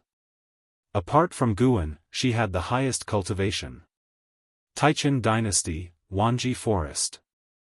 Flags stood along the edges of the forest, enclosing a 100-mile radius area. Trenches carved out the ground, forming a labyrinth of rune paths when seen from above. This was the Ephemera sect's foundational formation, the Six-Path Mahayana array. At the center of the formation, 7 black-robed figures sat in a circle, all meditating. They were all in the Mystic Heart realm, and above the 5th layer of the Mystic Heart realm, making them the top 7 among the Ephemera sect's 100 esteemed elders. One of the elderly women opened her eyes and said, "There are signs of a Mystic Heart realm battle in the direction of the Supreme Sect. It seems Vice Sect Hierarch and Venerable Qi Qian have started their actions. I wonder if Sword Venerable Fudao will make a move." Upon hearing this, the other 6 people opened their eyes. The Supreme Sect is in grave danger. Sword Venerable Fudao will definitely make a move. They say Sword Venerable Fudao's cultivation is at least at the 8th floor of the Mystic Heart realm. I wonder if it's true. No matter what, with the Vice Sect Hierarch making a move, the Supreme Sect can only rely on Sword Venerable Fudao. We indeed underestimated the sects of this land. Though it appears barren and backward, it can call upon so many mystic heart realm cultivators. Having stood for thousands of years, eventually someone will reach the mystic heart realm. The ephemera sect's top 7 conversed casually, speaking as if the fate of the supreme sect was already sealed. At the same time, thousands of miles away, amidst the mountains, the cultivators of the supreme sect were stationed. Disciples were monitoring each mountain peak within 1,000 miles around. In a temporary hall within the main camp, LV Badian, ancestor Xian Quan, and dozens of high-ranking members of the supreme sect gathered. Anhao and Wu Ju were also present. Anhao stood next to LV Badian, while Wu Ju stood behind Zhou Yu from the venerable pavilion. LV Badian sat there in a domineering manner, looking less like a righteous path sect leader and more like a demon lord. With a sullen face, he asked, "What does this mean? Does the Zhangtian sect want to be the alliance hierarch?" Ji Chun from the Ji family said helplessly, "Indeed. The number of sects from the 9 dynasties has exceeded 40, and doing things recklessly would rather entangle us. Therefore, the Zhangtian sect proposed to elect an alliance hierarch, and since they have dispatched 1,000,000 disciples and 4 mystic heart realms supreme elders, they believe they should lead. For mystic heart realms, truly terrifying. It should be known that before the ephemera sect's disaster, the unification realm was the highest realm in the 9 dynasties. Little did anyone expect that when the 9 dynasties' catastrophe arrived, the Zhangtian sect could summon 4 mystic heart realm supreme elders. Not every supporting sect sent mystic heart realms. This was the dispatch array for battle. The Zhangtian sect no doubt had other mystic heart realm great cultivators stationed, just like the supreme sect. The supreme sect could only send 1 mystic heart realm supreme elder. Compared in strength, the supreme sect really couldn't be compared to the Zhangtian sect. Ji Chen's words cast a silence over the hall. Many elders wanted to rebut but had no rebuttal. The Ji family, Zhou family, and Gu family were the 3 major families of the Taizong dynasty. But in the 9 dynasties, they might not even be in the top 3. LV Badian took a deep breath, staring hard at Ji Chen, asking, "Where is your Ji family's ancestor? When will they arrive?" Ji Chen replied, "They should arrive within these few days, but only one could be found." Just like sects, the mystic heart realm cultivators within aristocratic families rarely stayed within the family, often traveling the world in search of higher fortunes. LV Badian looked at Zhou Yu. Zhou Yu immediately said, "The elders of our family are preoccupied, but the patriarch is trying their best to persuade them. We should be able to secure 1 mystic heart realm within a month." LV Badian frowned, feeling quite displeased, as one of the 4 Zhangtian sect's mystic heart realms bore the Zhou name. He then shifted his gaze to Gu Gua from the venerable pavilion. Gu Gua, calm and composed, said, "I can't say for sure. The elders of my clan have quirky temperaments. We can't be certain how many will come, but we will definitely contribute. Our Gu family has always been duty-bound to the 9 dynasties." LV Badian chuckled. Watching this scene, Anhao was secretly amazed. It was his first encounter with the influence of the 3 major families. As strong as the sect leader was, even he had to speak politely. LV Badian was overbearing in nature but showed restraint depending on who he was dealing with. Against the Chu family, he could suppress the whole clan, but against the 3 major families, he had to be courteous. Below the mystic heart realm, LV Badian was unparalleled. But due to the ephemera sect, it was now the era of the mystic heart realm. When I become the sect leader, all families must heed my command. Anhao swore to himself. In his mind, LV Badian's troubles stemmed from not being strong enough. As long as he was strong enough, he wouldn't fear the whims of any force. Wu Ju didn't ponder so deeply, being aligned with the Zhou family. He found this meeting noisy. Without eliminating the ephemera sect sooner, the supreme sect's danger only increased. At this moment, an elder hurried into the hall, holding a jade scroll, and quickly said, the sect is under attack by the ephemera sect's mystic heart realm. This statement caused an uproar, and Hao frowned, thinking of his sister and Xian. Wu Ju clenched his fist, thinking of Guan Lv Beatty, and asked, how many mystic heart realms? 1. So far, that's the information. Then it's fine. Even if Ancestor Kusong is not a match, there's still Sword Venerable Fudao. Lv Badian smiled, his words easing the tense atmosphere. A female elder couldn't help but mutter, will Sword Venerable Fudao really make a move? Although Sword Venerable Fudao had helped the Supreme Sect several times, his mysterious identity still left many unsure if he indeed belonged to the Supreme Sect. Especially when the sect's safety was at stake. The Supreme Sect. Under the rolling thunderclouds, Venerable Qi Qian and Ancestor Kusong were still in fierce combat. Each wielded their magic artifacts, constantly casting spells, creating massive shockwaves that caused the thunderclouds to roil violently. At this moment, Venerable Qi Qian was filled with confusion. Why hasn't the Vice Sect Hierarch made a move yet? Although his cultivation was higher than Ancestor Kusong's, both being in the Mystic Heart realm, it was difficult to eliminate Ancestor Kusong. He also had to guard against Sword Venerable Fudao's intervention. As time passed, his confidence gradually gave way to worry. What are you waiting for? Ancestor Kusong waved his horsetail whisk, boundless spiritual power condensing into thousands of green beams, attacking Venerable Qi Qian along different trajectories, spanning miles, forcing Venerable Qi Qian to dodge. This first battle of the Mystic Heart realm was strenuous for Ancestor Kusong, but he could see that the opponent was wary of others, making it hard for him to focus on the battle. Ancestor Kusong thought of the mysterious Sword Venerable Fudao. Venerable Qi Qian didn't respond. He suddenly shifted direction, heading towards an outer gate city. Ancestor Kusong followed closely behind. On the other side. In the Third Medicine Valley. Guan changed into a fresh robe and then went downstairs to join Lu Lingjun. Lu Lingjun had once again entered a state of path enlightenment. Her right hand rested on the wooden railing, and seeing this, Guan also placed his hand on the railing. Even though he was in the Nirvana realm, Guan couldn't change the fate of others. But for someone like Lu Lingjun, who already had one foot in the Mystic Heart realm, he could lend a hand, helping her break through sooner.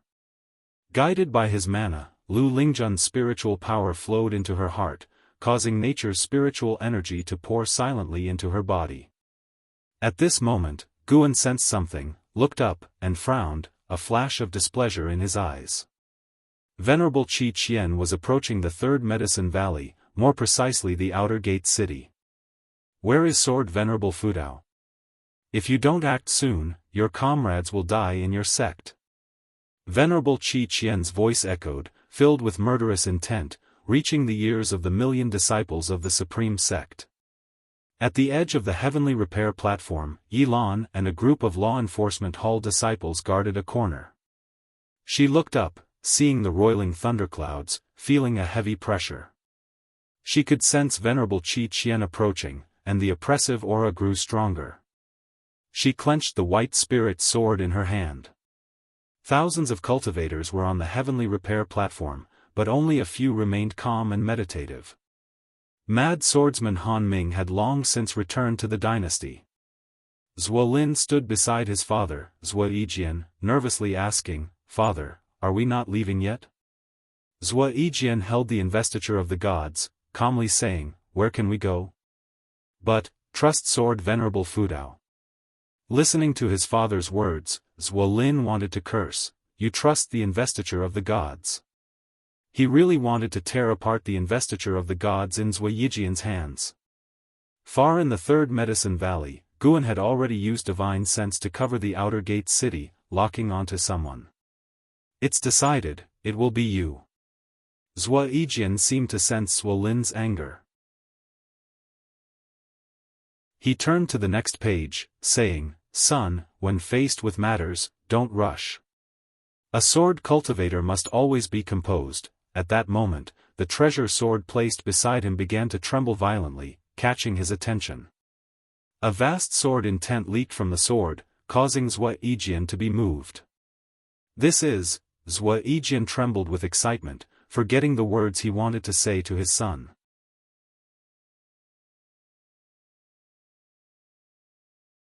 Chapter 142 Valley Master touches your hand, is that not okay? When Zhuo Yijian trembled, Zhuo Lin also noticed the unusual movement of his treasure sword. The vast sword intent made the scabbard shake violently. Under Zhuo Lin's shocked gaze, the scabbard, along with the sword, floated up. Zhuo Yijian stood up, staring at his sword, believing he hadn't perceived it wrongly. This was Sword Venerable Fudeo's sword intent. On the heavenly repair platform, more and more people felt the sword intent of Sword Venerable Fudao, including Yilan. She turned her head, looking far towards Zhuo Yijian's direction with a look of astonishment. Boom! Suddenly, the thunderclouds burst open, and the outer city instantly brightened. A violent wind descended from the sky, causing the buildings in the city to tremble. Outer disciples and servant disciples with low cultivation levels were pressed to the ground, everyone struggling to lift their heads to see. A huge hole appeared in the thunderclouds above the outer city, with a diameter reaching tens of miles. The thunderclouds failed to reform, and under the sunlight, Venerable Qi Qian and Ancestor Kusong were engaged in a fierce battle. The two were 100 zhang apart, continuously casting spells, their spells colliding and creating strong winds and intense light. The terrifying pressure twisted the city's protective light shield violently, on the verge of breaking. Father, this is... Zhuo Lin looked incredulously at Zhuo Yijian, his voice trembling. Could his father be the mysterious Sword Venerable Fudao? Others were also having the same thought, as this sword intent was overwhelmingly powerful. Even Venerable Qi Qian in the high sky felt that sword intent. His gaze turned towards Zhuo Yijian, locking onto him, his brow furrowed. Could this person be Sword Venerable Fudao? At this moment, Zhuo Yijian suddenly half-knelt, looking at his constantly quivering treasure sword, and shouted, "Please, Sword Venerable, save our sect." As his words fell, clang! The sound of the sword leaving the scabbard tore through all the noise of the world. Venerable Qi Qian jumped away abruptly, retreating to the top of the thunderclouds, distancing himself from Ancestor Kusong. He looked down at the heavenly repair platform, his 18 golden short knives gathering into a long knife before him, his expression manic with laughter, and shouted, "Sword Venerable Fudao, come out quickly. Let me see how powerful you are." This voice resounded throughout the supreme sect. He wasn't just provoking Sword Venerable Fudao, but also passing a message to the vice sect hierarch, urging him to come quickly. He was a cultivator of the 5th layer of the mystic heart realm. Even if he couldn't defeat Sword Venerable Fudao, holding him off for a while wouldn't be difficult. However, the only response was the sound of something breaking through the air. As soon as Venerable Qi Qian spoke, the treasure sword before Zhuo Yijian suddenly aimed at Venerable Qi Qian. The terrifying sword intent exploded instantly, sending everyone around flying away. The entire city saw a chilling light shoot out from the city, soaring to the sky, unstoppable. In his backward motion, Zhuo Lin saw the chilling light cleaving through the sea of thunderclouds in the sky, as if splitting the heavens in half, shocking his eyes. Venerable Qi Qian was also frightened by the sudden attacking treasure sword. That was fast. Unable to dodge in time, he instinctively raised the long knife in his hand, but he couldn't bring up the knife faster than the speed at which the treasure sword was coming. With a boom, the long knife in his hand shattered. As the sword tip neared him, the horrifying sword qi of the Taizang divine shocking sword erupted abruptly, crushing his flesh. With one sweep of the sword, Venerable Qi Qian's figure vanished. Where the sword passed, the sea of clouds split, leaving a grand and unparalleled sword qi mark in the sky. A renowned great cultivator of the mystic heart realm couldn't even escape with his primordial spirit, not to mention using his mystic heart divine power. The gap was too vast. Venerable Qi Qian had no power to resist. Ancestor Kusong, suspended high in the sky, his robes fluttering and white hair blowing, looked at the direction where the sword chi went. This supreme elder was dumbfounded, unable to stay calm. Having fought with Venerable Qi Qian, he deeply understood the terror of this demon cultivator, feeling an unfathomable depth. Such a powerful existence was killed by sword Venerable Fudao with one slash. From beginning to end, sword Venerable Fudao never showed up. Whoosh! The sound of something breaking through the air came again, and the treasure sword flew back from the horizon, drawing a perfect arc in the sky, finally falling into the heavenly repair platform. Clang! The sword blade plunged into the platform, sparks flying, the sword body shaking violently, creating afterimages. Laying on the ground, Zhuo Yijian looked at his treasure sword, unable to close his mouth. The entire city was silent. Far away in the third medicine valley, Gu An's lips curled up, the lifespan-stealing prompt appearing before his eyes, proving Venerable Qi Qian was indeed dead. Guan turned his head towards the main city of the sect, where the battle was still ongoing, but he had no intention to intervene. He had already acted twice today, one more, thrice makes it noteworthy. The supreme sect also needed its tribulation crossing. Soon, thunderous cheers erupted in the outer city, even the servant disciples in the third medicine valley could hear it.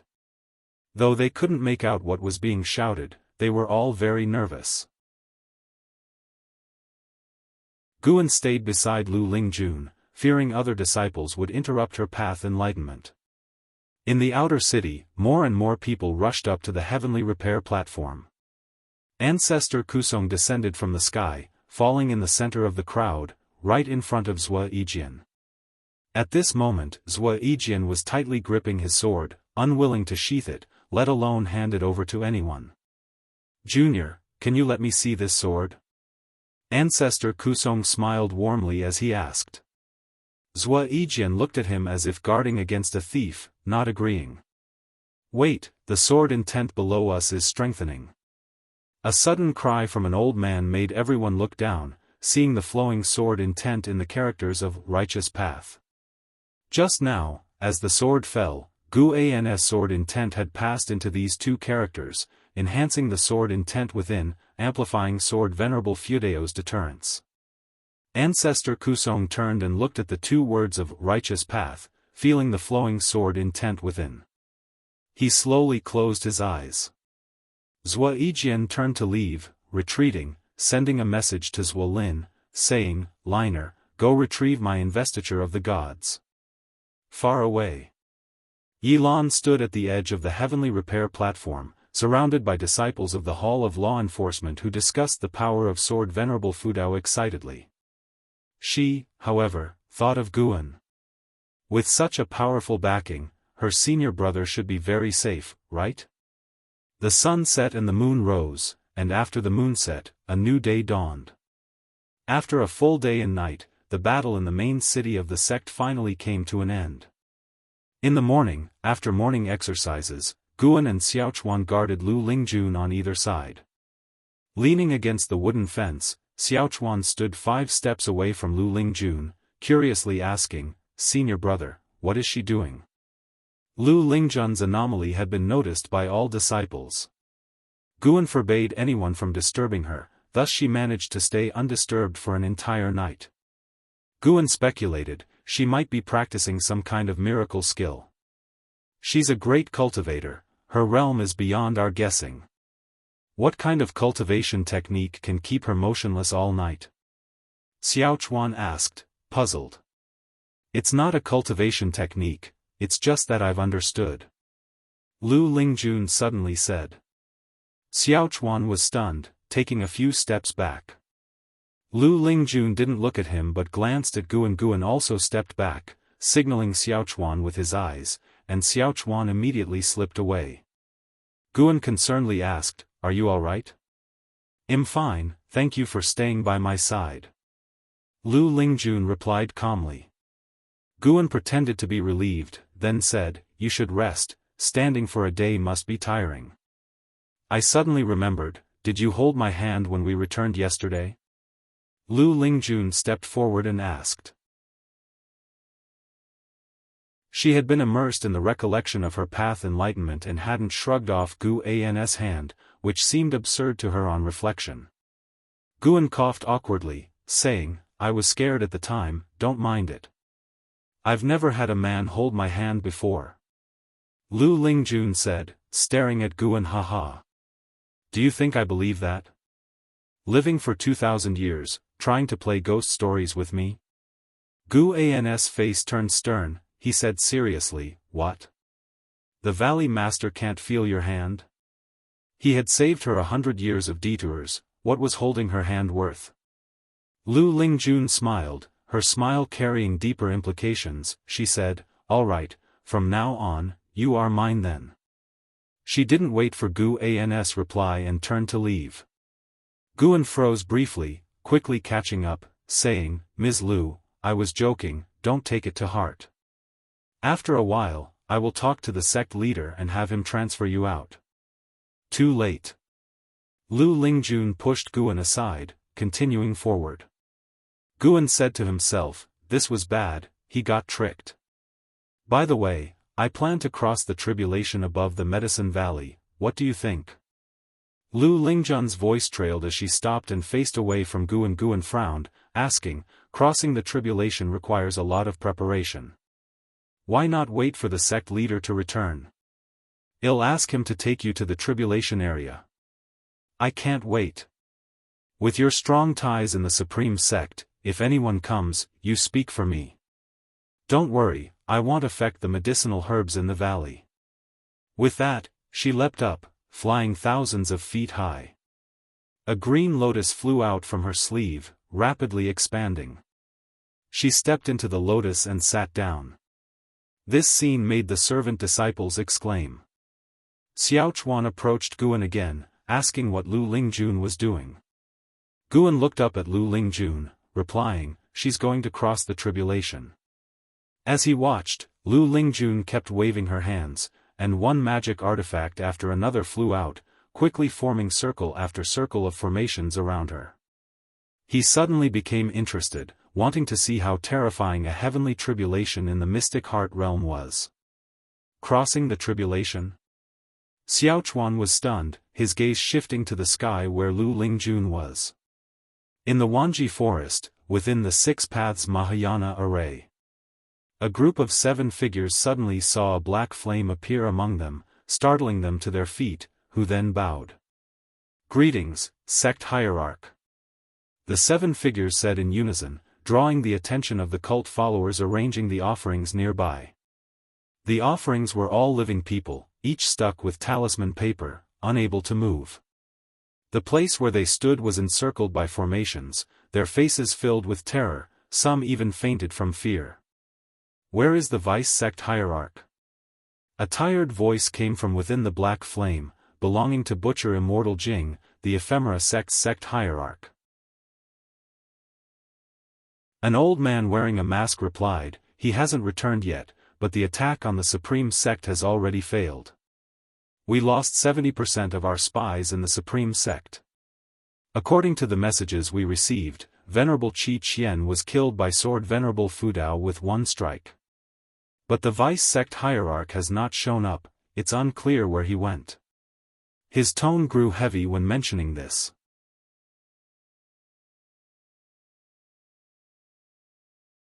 Chapter 143 Are You Really Panin?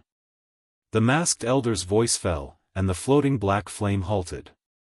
The other 6 all lowered their heads, their expressions fluctuating between dark and light. After the battle with the Supreme Sect, their dread of the Sword Venerable Fudao reached a new height. The masked elder continued, "During this period, the main branch's losses have amounted to 20% of the congregation, among them 17 cultivators of the unification realm. We cannot determine the life or death of the vice sect hierarch. Do you have any way to ascertain this, sect leader?" Upon hearing this, Butcher Immortal Jing's voice came from within the black flame, "The vice sect hierarch is unrestrained. Even I do not know her whereabouts, but she cannot be dead. Unless a Mahayana cultivator is born in the 9 dynasties land, and even if there were one, to kill her would be no small feat. Have you felt the suppressive aura surpassing the mystic heart realm?"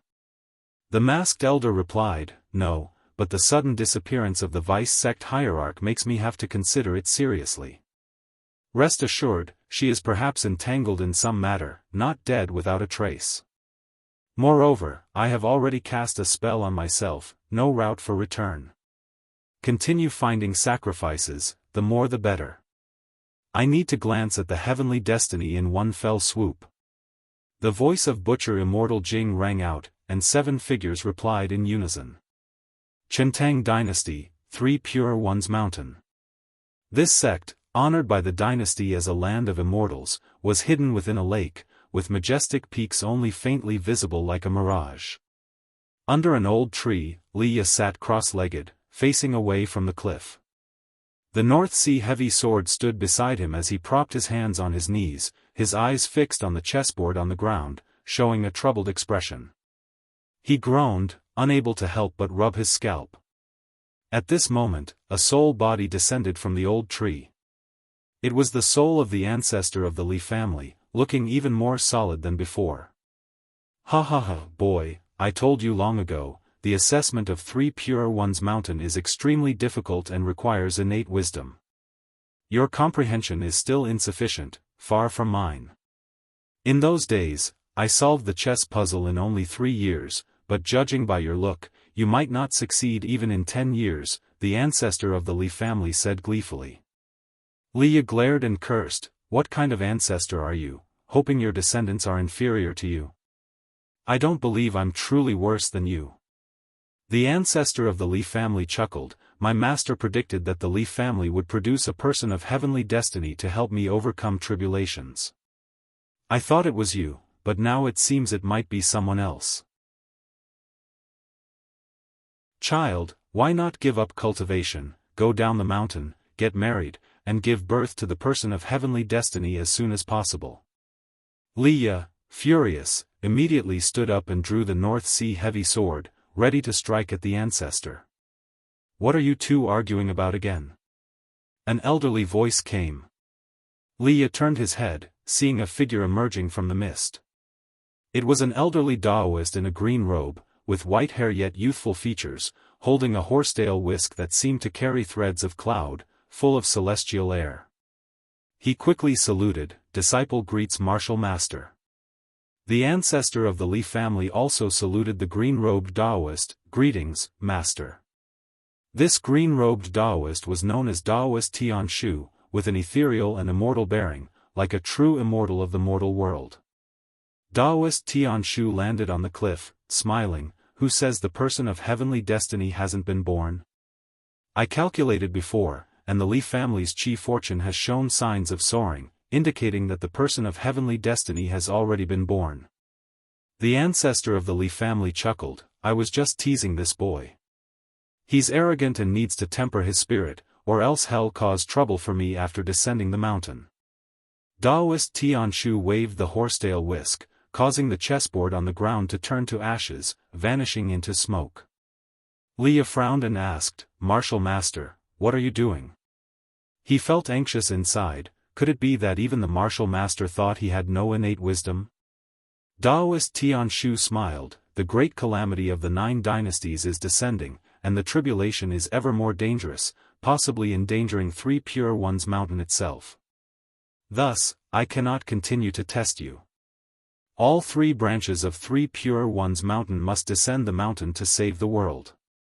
Before leaving, I will teach you a divine skill to protect the mountain. If 3 Pure Ones Mountain perishes, I hope you can pass on the 3 Pure Ones Daoist tradition. Descend the mountain." Liya and the ancestor of the Li family's expressions changed simultaneously. "Please teach me, martial master, I also want to join the fight," Liya immediately said.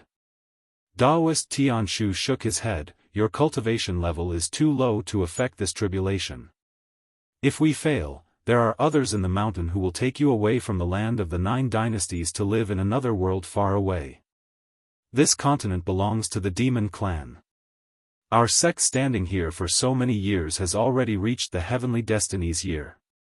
He stroked his beard and smiled, looking like one who has seen through worldly matters, without a trace of worry on his face. "But, No buts, be obedient. Liya hesitated, his face full of inner struggle. Daoist Tianshu smiled and asked, "Do you have someone you can't let go of?" The ancestor of the Li family teased, "He's concerned about his junior brother Gu." Daoist Tianshu, upon hearing this, gently said, "In life, being able to control your destiny is transcendence. Human actions determine fate, do not force it." Liya remained silent. Supreme Sect, Third Medicine Valley. The world was dim, and disciples gathered in the valley, looking up at the spectacular sight in the sky, Guan among them. They saw bolts of heavenly lightning crashing down, all intertwining at a single point where Lu Lingjun had set up a formation. Golden lightning resembling dragons fell, causing the formation to burst forth with rainbow light, sweeping across the sky with great momentum. At a distance, on the mountain peaks surrounding the Third Medicine Valley, many Supreme Sect cultivators stood, ranging from cultivators to elders, with their cultivation levels at least at the core formation realm, watching Lu Lingjun's lightning tribulation and discussing. The range of the lightning tribulation extended over 100 miles, with red light emanating from the thundercloud region, looking like a heavenly eye. In front of this heavenly eye, the Third Medicine Valley seemed insignificant. Fortunately, the heavenly lightning focused solely on Lu Lingjun, otherwise the valley would have faced catastrophic destruction. Gu Zong stood beside Guan, sighing, "The mystic heart realm is indeed ineffable. Just witnessing the tribulation fills me with endless thoughts." Lu Lingjun's tribulation had lasted 3 days, with the divine might being most terrifying yesterday but weakening today. Even so, each bolt of heavenly lightning now could still kill a Unification Realm cultivator. Looking up, one could see Unification Realm great cultivators guarding each direction in the sky. Knowing that Lu Lingjun was an inner sect elder, the Supreme Sect rejoiced, even assisting in setting up the formation. Whenever the formation was about to disintegrate, the Unification Realm elders would step in, using their spiritual power to maintain it. This demonstrated the unity of the Supreme Sect to Guan. Some doubted Lu Lingjun's identity, until Gu Zong said that even if she were a demon cultivator, succeeding in the breakthrough, she would not be a match for the sword Venerable Fudao. These words dispelled all worries.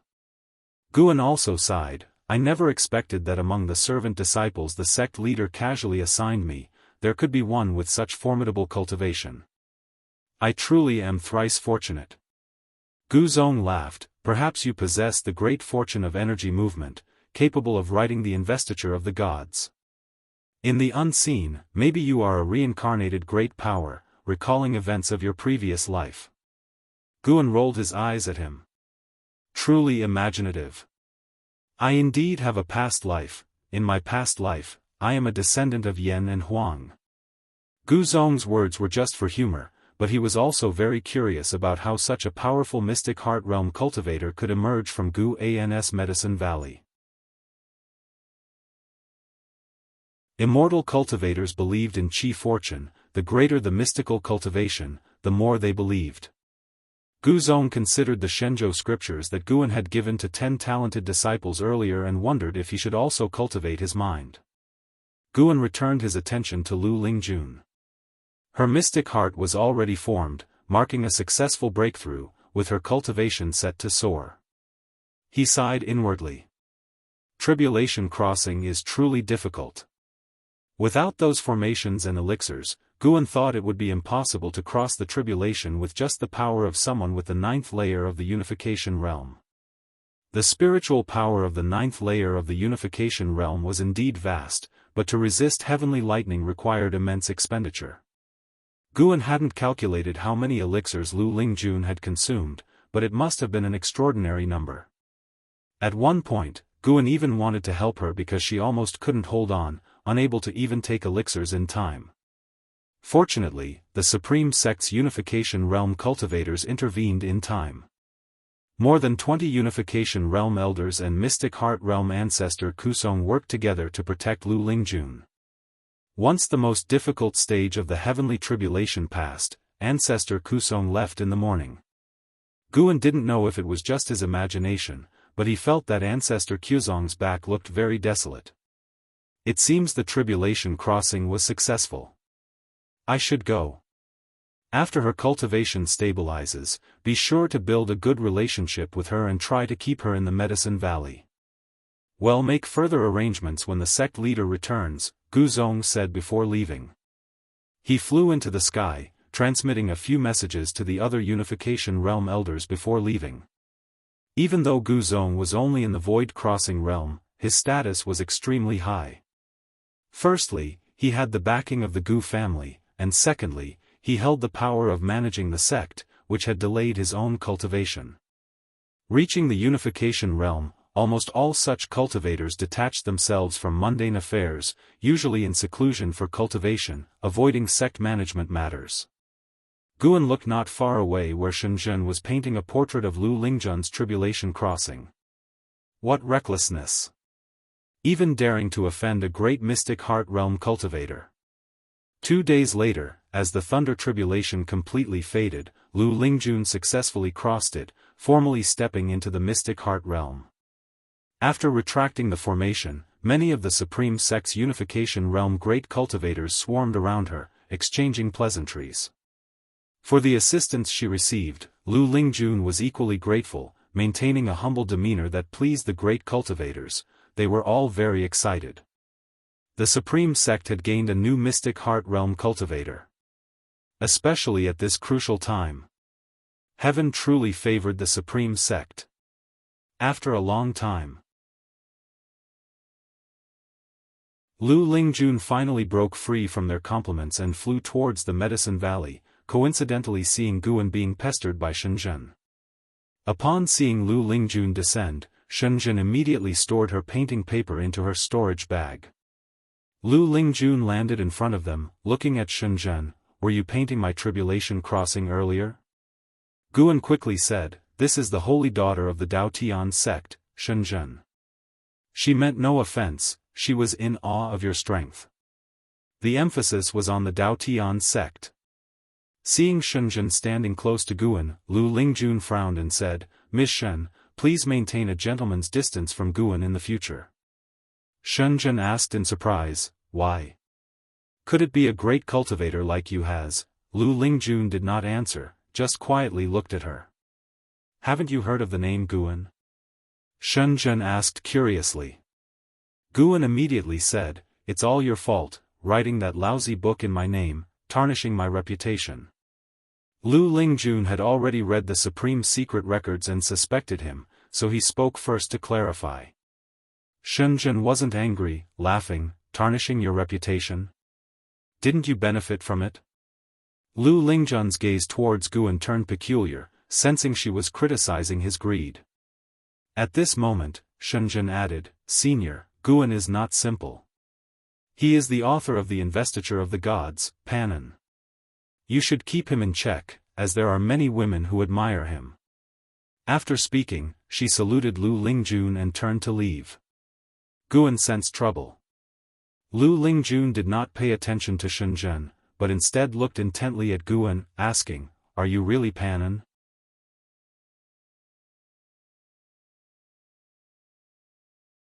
Chapter 144 Prepare for the arrival of the Immortal. Guan spent quite a while dealing with Lu Lingjun before sending her away. Of course, another reason was that Lu Lingjun also needed time to adapt to the Mystic Heart Realm. He felt uneasy, knowing that Lu Lingjun, who knew his true identity as Panan, might entangle him even more. He remembered that Lu Lingjun loved reading Investiture of the Gods when she had nothing else to do. In the days that followed, Lu Lingjun's name spread throughout the Supreme Sect, invigorating all the disciples. The 3 words, Mystic Heart Realm, were enough to boost the morale of the entire sect. The news quickly reached the Taichen dynasty. All the cultivators in the Supreme Sect's main stronghold were very excited upon hearing this. During this time, they deeply realized the terror of the Mystic Heart Realm. It was no exaggeration to say that the only factor determining the outcome of the battlefield now was the Mystic Heart Realm. No matter how many Unification Realm cultivators there were, they couldn't match up to the Mystic Heart Realm. LV Badian was very pleased, explaining that he had personally recruited Lu Lingjun into the supreme sect. This also reassured those higher-ups who felt unfamiliar with Lu Lingjun. A mysterious great cultivator of mystic heart realms suddenly appearing, especially at this critical moment, naturally aroused suspicion among the authorities. They began to request LV Badian to summon Lu Lingjun to join the battle. Solely relying on ancestor Xian Quan was too weak an involvement for the supreme sect in this war. Within the Nine Dynasties alliance, they hardly had any significant voice. It was an incredible humiliation for the supreme sect, which had just held a golden list competition. LV Badian temporarily suppressed these requests, wanting to leave Lu Lingjun time to consolidate her cultivation level. Later, under the leadership of the Zhangtian sect, the Nine Dynasties sects occasionally launched attacks on Wanji Forest. Great cultivators charged in, middle-level cultivators tried to rescue captured prisoners, and lower-level cultivators handled supply and logistics tasks. No matter how hard the Nine Dynasties sects tried to break through, they could not penetrate the Mahayana array of the Ephemera sect. News kept spreading, making more and more people in the world realize that the great calamity of the Nine Dynasties had arrived, a crisis that concerned all of humanity. Autumn arrived. Lu Lingjun had been in seclusion for a month, and during this time, Guan did not disturb her. Guan still traveled back and forth to various medicine valleys. Now, Nianchu Cave had also entered a smooth track, and Tian Yaoer did things more and more to his satisfaction. He hadn't gone to Nianchu Cave for 6 days. On this day, Guzong came to visit Guan. He asked Guan to convey to Lu Lingjun that she should head to Wanji Forest to provide support as soon as she came out of seclusion. Guan agreed. The battlefield in Wanji Forest was becoming even more severe. Using his divine sense, Guan saw that Wanji Forest was still in the midst of a great battle. Tens of thousands of cultivators were arrayed in every direction, shaking the heavens and the earth, causing the entire Taichun dynasty's spiritual energy to surge toward Wanji Forest. It was extremely tragic. Guan watched for a while before withdrawing his divine sense. The number of sacrificial offerings continued to increase, most likely prepared for that Mahayana cultivator. The death of Fairy by Xia didn't seem to have affected that Mahayana cultivator's plan. Guan continued his inspection of the third medicine valley.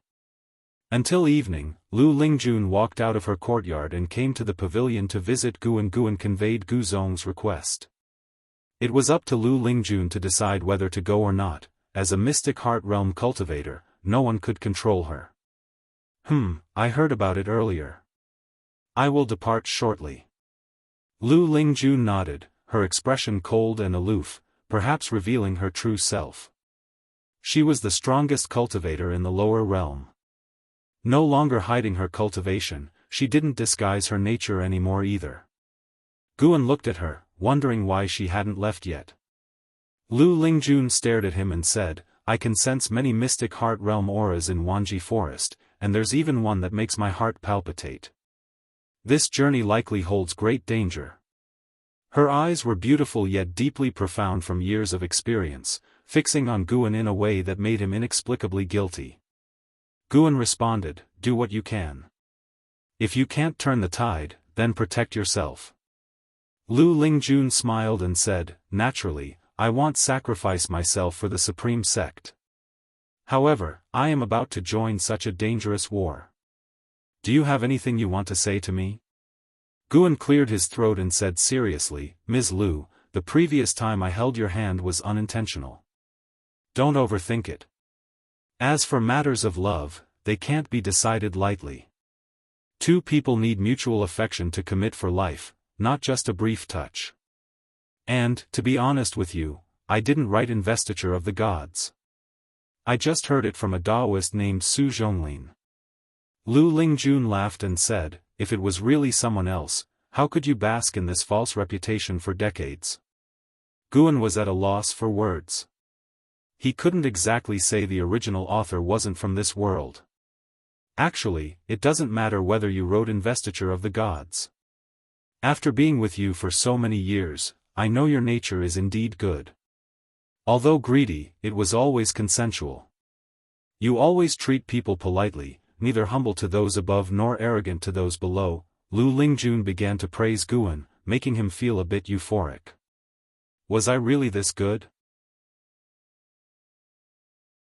Lu Lingjun turned her tone and said, "You are excellent in every aspect except your cultivation level. If you want to be my Daoist friend, first cultivate to the void-crossing realm. Before that, I will keep an eye on you. Once you reach the void-crossing realm, I have an untested cultivation technique we can practice together." Practice together? Guan suddenly thought of some scenes in the Supreme Secret Records, and a surge of heat rose in his heart. Something's off. Trying to destroy my Daoist heart? Guan looked at Lu Lingjun again, feeling that her smile was so sinister. A 2,000-year-old woman wanting to lure this 70-year-old youngster? Then you better give up. I won't reach the void-crossing realm for the rest of my life, Guan said seriously. Lu Lingjun smiled, then stood up. She placed her right hand on the table, leaving a ring set with red jade, and said, "This is the double heart ring. Refine it, and I can detect if you're in danger and might save your life." Without waiting for Guan to respond, she disappeared from the room. Guan looked at the double heart ring on the table, silent. He couldn't help but glance at the Qinghong sword also on the table, feeling a sense of déjà vu. Damn heavenly Dao, why arrange for one woman after another to like him? Afraid he'll keep hiding? One night passed. The next day at noon, Guan arrived at Tianya Valley. He found only Luo Han left in the valley. He found Luo Han and asked where LV Xian and Yi Luyun had gone. They followed His Majesty on a campaign to the Taichun dynasty. His Majesty said that since the world is in trouble, as an emperor, he must contribute, Luo Han replied, his face full of admiration. Had Li Xiandao not left him to guard the valley, he too would have wanted to join the battle. Guan didn't expect Li Xiandao to have such a sense of duty. He didn't comment much, just nodded, then turned and walked toward the park. So, Guan waited for another half a month. He stood at the window of the Mystic Valley Pavilion, using his divine sense to look at Wanji Forest. Lu Lingjun was fighting a Mystic Heart Realm cultivator, with several others battling nearby. The mountainous area within 1,000 miles had become a wasteland, covered in dust. As far as the eye could see, there were corpses everywhere, a shocking sight. That Mahayana cultivator still hadn't shown up. Guan couldn't believe it. Could he really keep hiding forever? If that mysterious sacrificial array started and the enemy still hadn't appeared, he would have to act to prevent the 9 dynasties' cultivators from being entirely wiped out. After all, there was still a demonic calamity to deal with later. Guan looked towards the 9 Nether Road, which had already become the territory of the Ephemera sect. Within 1,000 miles, ephemera flowers could be seen everywhere. Once the Ephemera sect's hierarch was dealt with, those flowers could be harvested. This time, the Ephemera sect must be eradicated to prevent any future resurgence. Wanji Forest, within the Mahayana array. 7 authorities of the Ephemera sect opened their eyes simultaneously, their gazes fierce. The masked elder at the lead spoke first, "Ladies and gentlemen, the auspicious time has come. Prepare to activate the formation and welcome the hierarch." He stood up, and the other 6 followed suit. Finally, we've waited long enough. Rumor has it Taichun harbors a divine beast, Chen Snake. Who knows if this sacrifice will attract it? Such an ethereal legend, so many have died, yet Chen Snake has never appeared. Speaking of which, the sword Venerable Fudao hasn't shown up. I'm somewhat relieved, it seems he is wary of us. He guards the Supreme Sect only because it threatens him. Even without us, the 9 dynasties would face extermination. Great cultivators like him pursue longevity. To live long, one must avoid peril, naturally not subjecting themselves to danger. Their tone was relaxed, feeling confident that their plot was about to succeed. Then, they each stepped back and began casting spells. Rumble, the ground beneath them split apart, and massive tree roots broke through the earth. They stepped on the roots and rose into the air, distancing themselves from the ground. Meanwhile, all the great cultivators fighting in the distance sensed an ominous aura. LV Badian turned and looked, his brows furrowed. He muttered 3 words, ephemeral tree. This ephemeral tree was far more terrifying than the one on Nine Nether Road. The aura, as if from the Nine Nether world, struck fear into everyone's hearts.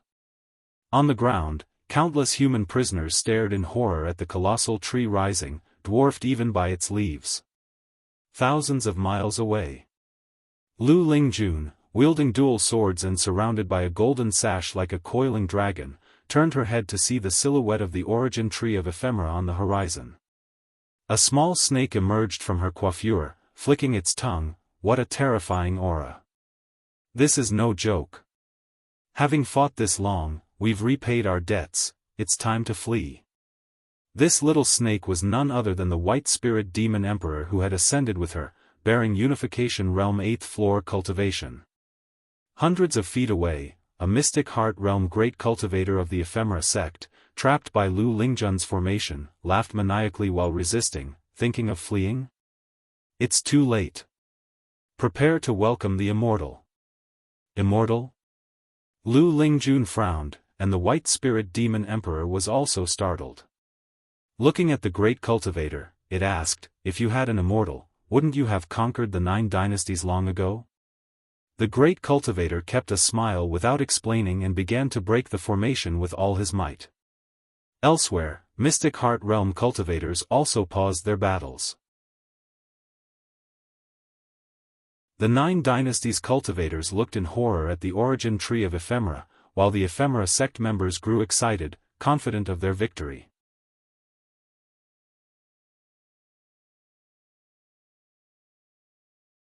Chapter 145, Take it to save all beings. The origin tree of ephemera broke through the earth, spreading its immense and dense branches. Countless leaves quickly sprouted, covering the entire Wanji forest, spanning thousands of miles. Its trunk was as towering as a giant mountain. A horrifying human face emerged from the trunk of the origin tree of ephemera, with only the facial features visible. It wore a greedy and cruel smile, making the countless captives below tremble with fear. At this moment, countless people fainted from fright. They all had talisman papers stuck to them, preventing them from speaking, amplifying their inner terror to the extreme. Upon seeing the human face growing from the origin tree of ephemera, the great cultivators of the 9 dynasties went mad. Everyone, we have nowhere left to retreat. Think about your children and grandchildren. If we lose today, there will be no place left for the human race on this land. A domineering voice echoed throughout the heavens and earth, like thunderclaps, deafening the ears. As the voice fell, a dazzling golden light erupted from the horizon, speeding forward with unstoppable momentum. 4 Mystic Heart Realm cultivators from the ephemera sect appeared out of thin air, casting spells in unison, trying to intercept the golden light. However, just as the 2 sides were about to collide, the golden light burst forth with thousands of beams, continuing its deadly trajectory. A majestic green river surged from behind. On its head stood a man in a black robe, holding a Zen stick, with boundless spiritual power, stirring up waves of wind. From other directions, great cultivators also charged forward, each using their divine skills, creating a magnificent spectacle. On the side of the 9 dynasties, all Mystic Heart Realm cultivators launched a full-scale assault, vowing to reach the origin tree of ephemera. LV Badian raised the great flag he held high, and the 100,000 inner sect disciples below revealed their magical artifacts in unison. They quickly moved, changing formations, and lines of spiritual power dragons soared into the sky. There were fire dragons and ice dragons, intertwining and roaring, shaking the heavens and earth. Lu Lingjun rode a white python, cruising through the sky. She released the treasure sword in her hands and took out a great bow, drawing the bowstring to a full circle, gathering spiritual power into an arrow. Nature's spiritual energy surged toward this arrow, condensing together and greatly enhancing its aura. The right hand pulling the bowstring emitted a dazzling light. In another direction, Daoist Tianshu from the Three Pure Ones mountain led dozens of Daoists, flying towards Wanji Forest. A battle far surpassing any before erupted. Boom! In Mystic Valley, Guan stood atop a mountain, hearing the distant rumble. Beside him, Chu Jingfeng was highly agitated, unable to stay calm. This commotion, Chu Jingfeng frowned, sensing the sound coming from afar. It reminded him of Wanji Forest of the Taichun dynasty. The Battle of Wanji Forest had spread throughout the immortal cultivation world, and those servant disciples who had wandered through the outer sect always talked about it when they returned.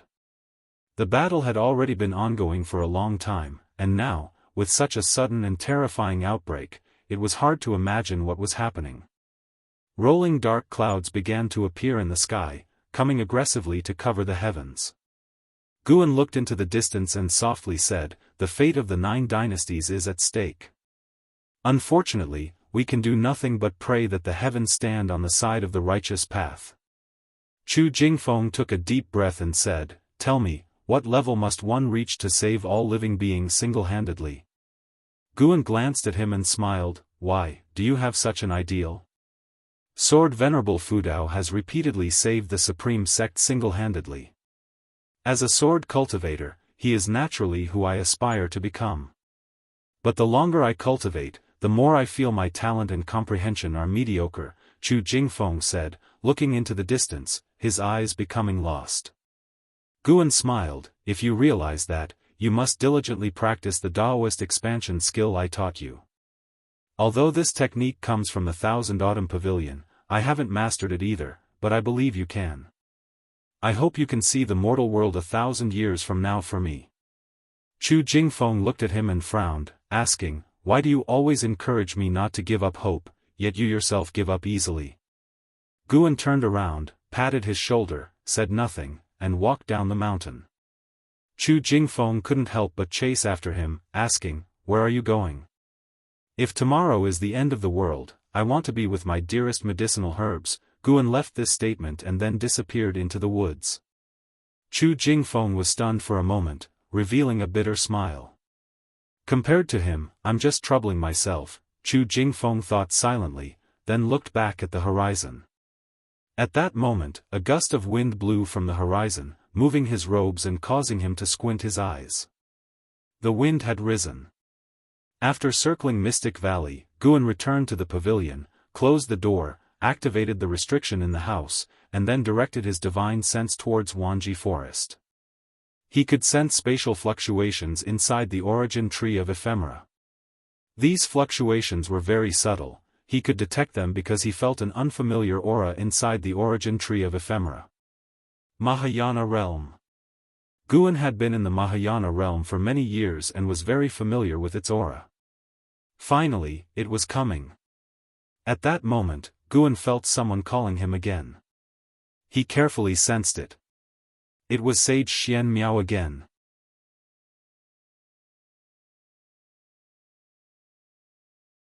Path of Returning Primordial Spirit, Unleash.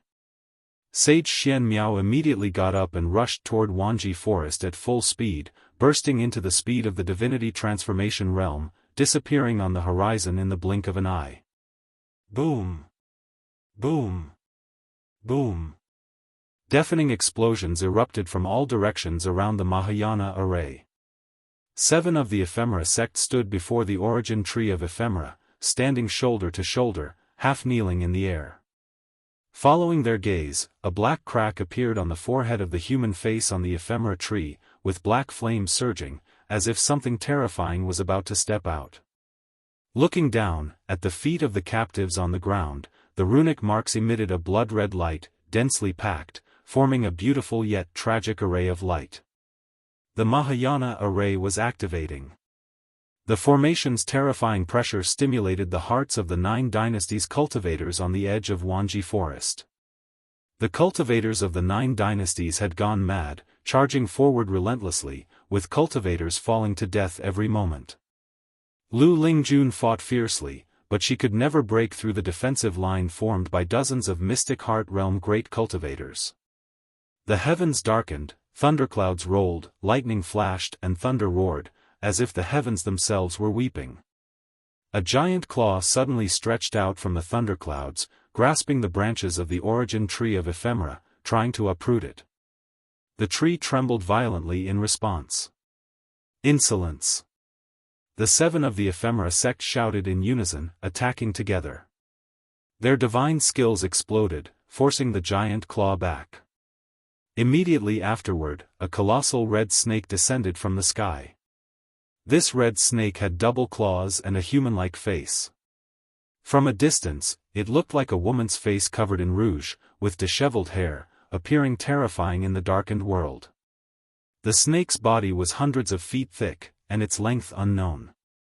It's Artachan's divine beast, Chen Snake.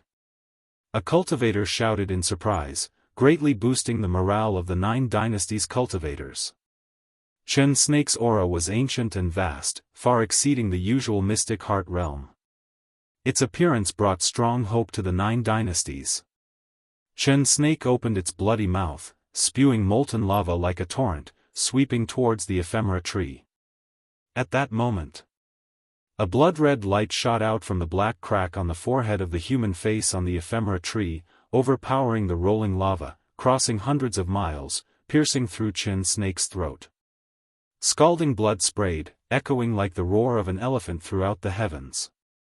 Chen Snake fell, raising thousands of feet of dust, causing the ground to shake violently. An overwhelming pressure, far surpassing the mystic heart realm, enveloped the entire Taichen dynasty.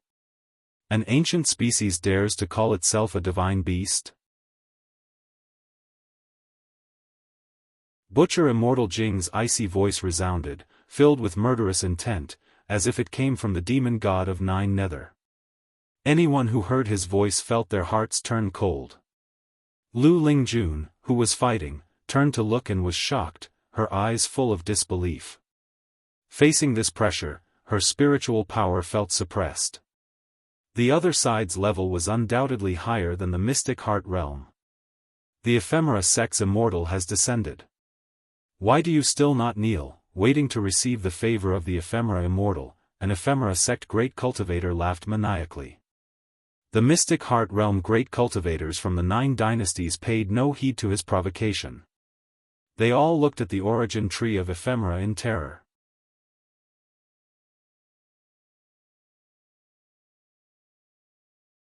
Chapter 146 Heaven opens its eyes. The power of heaven and earth. What realm is this? Under the thundering clouds, LV Badian stood on his magic artifact, filled with fear as he gazed at the origin tree of ephemera, murmuring to himself. Even he, at the 9th layer of the unification realm, felt this way, not to mention those with a lower cultivation level. The supreme sect disciples below felt as if they were being crushed by 1,000 weights. They began to descend, forcing their formation to break. What are we facing? Impossible. Impossible. Could the ephemera sect truly have an immortal? What should we do? Is there really no hope? We still have the sword Venerable Fudao. If he arrives, there might be a glimmer of hope. While the disciples of the supreme sect clung to a sliver of hope, the other sects had plunged into utter despair. Daoist Tianshu from the 3 Pure Ones mountain stared at the origin tree of ephemera, his face pale. No matter how he calculated, he couldn't see any chance of hope. No escape from this calamity, Daoist Tianshu murmured to himself, the righteous aura around him beginning to dissipate. As the terrifying aura of Butcher Immortal Jing enveloped the Taichen dynasty, the morale of the cultivators of the 9 dynasties instantly collapsed. Yet some refused to give up. Great cultivators of the mystic heart realm from the Zhangtian sect continued to fight with their lives, displaying the leadership spirit of the 9 dynasties alliance hierarch. And Hao and Wu Ju sped through the air. Their cultivation levels were low, and at the moment, no one stopped them. They swiftly flew into the Wanji forest, intending to rescue those who had become sacrifices. However, as soon as they landed, strands of bloody aura quickly entangled their feet. Before they could react, the runes beneath them burst forth with dazzling blood light, spreading rapidly and sweeping across the Taichen dynasty at an astonishing speed. Every living being within the dynasty's borders, including the great cultivators in the air, was immobilized. Even those great cultivators of the mystic heart realm were suppressed. Though they could still move, their actions were as slow as drifting leaves, making those who wanted to escape feel utterly hopeless. They suddenly felt that the Taichen dynasty was boundless. On a cliff, Li Xiandao, Lv Xian, Yi Luyun, and a group of imposing cultivators were all pinned where they stood. What is this? A cultivator looked at the mysterious bloodline wrapping around his legs, shouting in terror. He tried to struggle, but couldn't break free. What made him most desperate was the realization that his control over his own body was slipping away. Lv Xian lowered his head, his eyes filled with astonishment. Li Xiandao gazed into the distance, his expression calm, as if he did not fear this disaster at all. This is the Mahayana array, which requires the power of a Mahayana realm cultivator to activate. Do you know what the Mahayana realm is? Butcher Immortal Jing's voice rang out, chilling the heavens and earth. Li Zuando's eyes began to flicker upon hearing this. Meanwhile, Lu Lingjun was in the air, similarly ensnared by the mysterious bloodlines that had appeared out of nowhere and were impossible to defend against. Beneath her, the white spirit demon emperor wailed, "We're doomed." Lu Lingjun looked at the origin tree of ephemera and saw a figure stepping out from the black fissure within the tree. It was Butcher Immortal Jing. His black robe flared violently, the cuffs and hems tattered, making his attire resemble black flames. His face, pale as death, broke into a sinister smile, looking down upon the world below. Two vivid marks of evil ghosts on his forehead seemed ready to leap out. Rumble, the ground trembled fiercely, and a blood-colored barrier rose from the Wanji forest, making the sparse trees seem like insignificant weeds. More and more cultivators of the ephemera sect descended, kneeling on the ground, zealously gazing at him. Sword Venerable Fudao of the Supreme Sect, why don't you show yourself? Daoist of Immortality from the Three Pure Ones Mountain, where are you chanting your scriptures? Didn't someone from the Zhangtian sect boast that it wouldn't be difficult to flatten the ephemera sect? Why don't you show yourself? If you don't come, millions of lives will be cast into the six paths, aiding me in becoming immortal.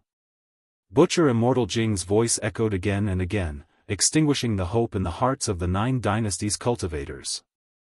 More and more people fell into despair. In his blood-red eyes, the reflection of ephemeral flowers appeared as the human face on the origin tree of ephemera opened its mouth, spitting out a giant ephemeral flower that flew to his feet, carrying him upward. As he ascended, everyone within the Taichen dynasty felt their vitality being drained, further deepening their despair. Far in the mystic valley, Guan felt a chill in his heart. This guy's aura is so strong. It feels like his realm is almost comparable to the 9th layer of the Mahayana realm. Fortunately, I broke through ahead of time, and even to the 9th layer of the Nirvana realm. Guan locked his divine sense onto Sage Xianmiao.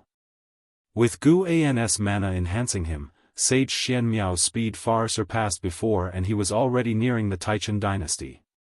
Sage Xianmiao also heard Butcher Immortal Jing's voice, feeling an urgency he had never felt before. He had never thought his speed could be so slow. Mountain God. It's too late. Sage Xianmiao roared in his heart, tightly gripping the mountain god's wooden figure, his arm trembling.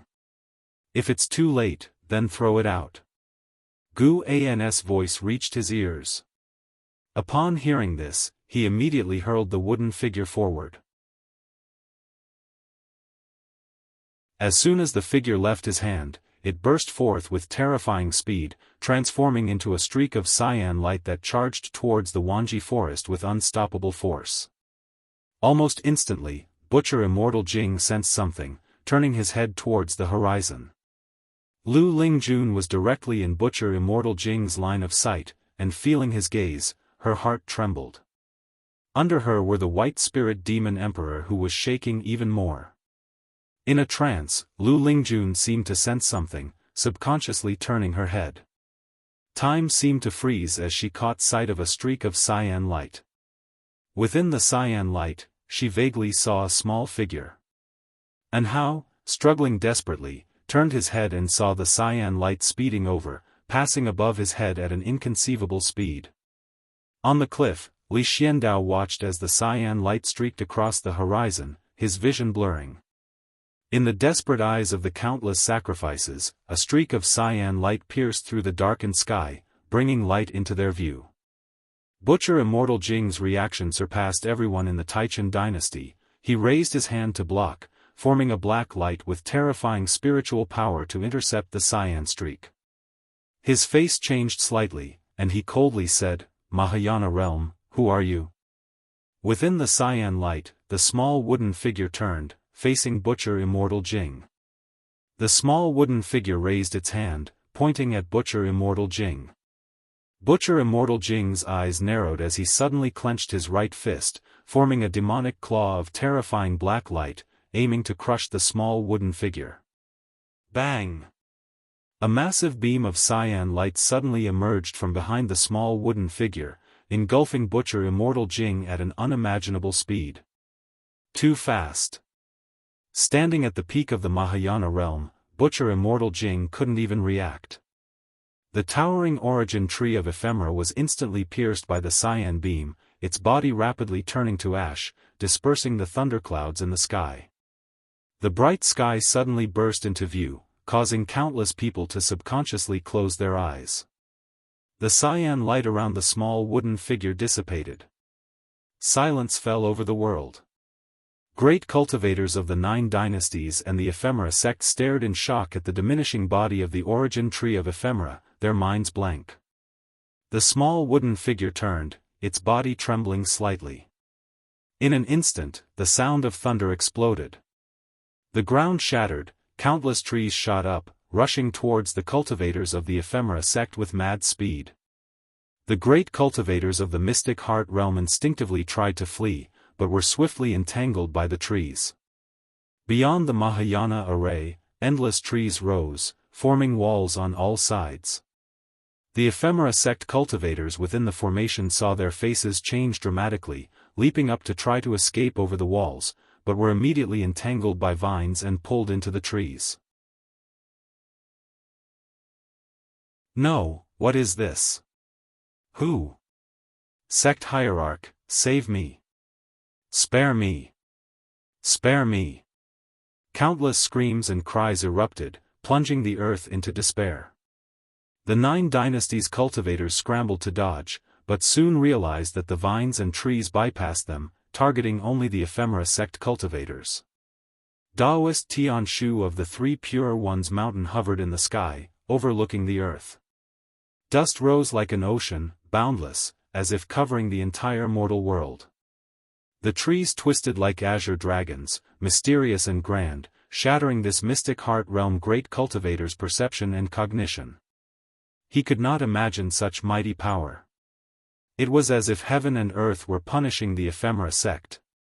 Not only him, but all the great cultivators of the 9 dynasties were watching this shocking sight. No matter how high they flew, they could not see the end of the sea of trees. The entire land was engulfed in a sea of dust, with countless trees growing rampant. Lu Lingjun stared dumbfounded at the scene, unable to believe her eyes. The power of heaven and earth. Heaven has opened its eyes, the white spirit demon emperor cried out in excitement, the blood lines on its body beginning to dissipate. It regained control of its demon body. On a mountaintop in the North Sea mountain, Guan stood on the cliff, facing the wind, displaying the majesty of an immortal. The wooden figure given to Sage Xian Miao was merely a decoy to make Butcher Immortal Jing believe that the approaching entity was only a Mahayana realm cultivator. Guan used the mana on the wooden figure to lock onto Butcher Immortal Jing from a distance, then used his full power to kill Butcher Immortal Jing. Mentally intense, but the process was brief. A series of prompts flashed before Gu An's eyes as he shifted his right foot slightly. Within 10,000 li of the Taichen dynasty, the vast sea of trees came to a halt, each tree spine shaking the eyes of all living beings.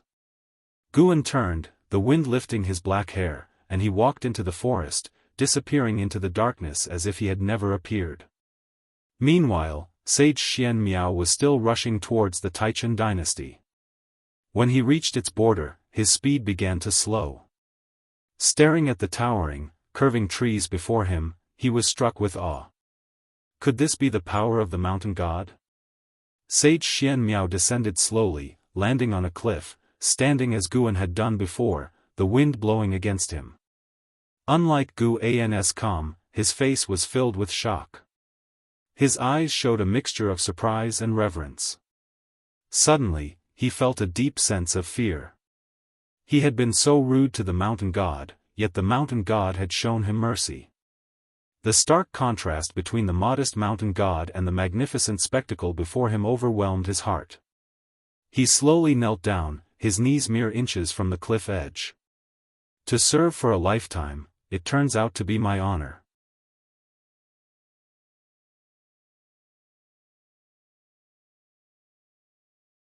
Chapter 147 Mountain God Legend. Establishing temples everywhere under the sunlight, the vast dust waves between heaven and earth lingered for a long time.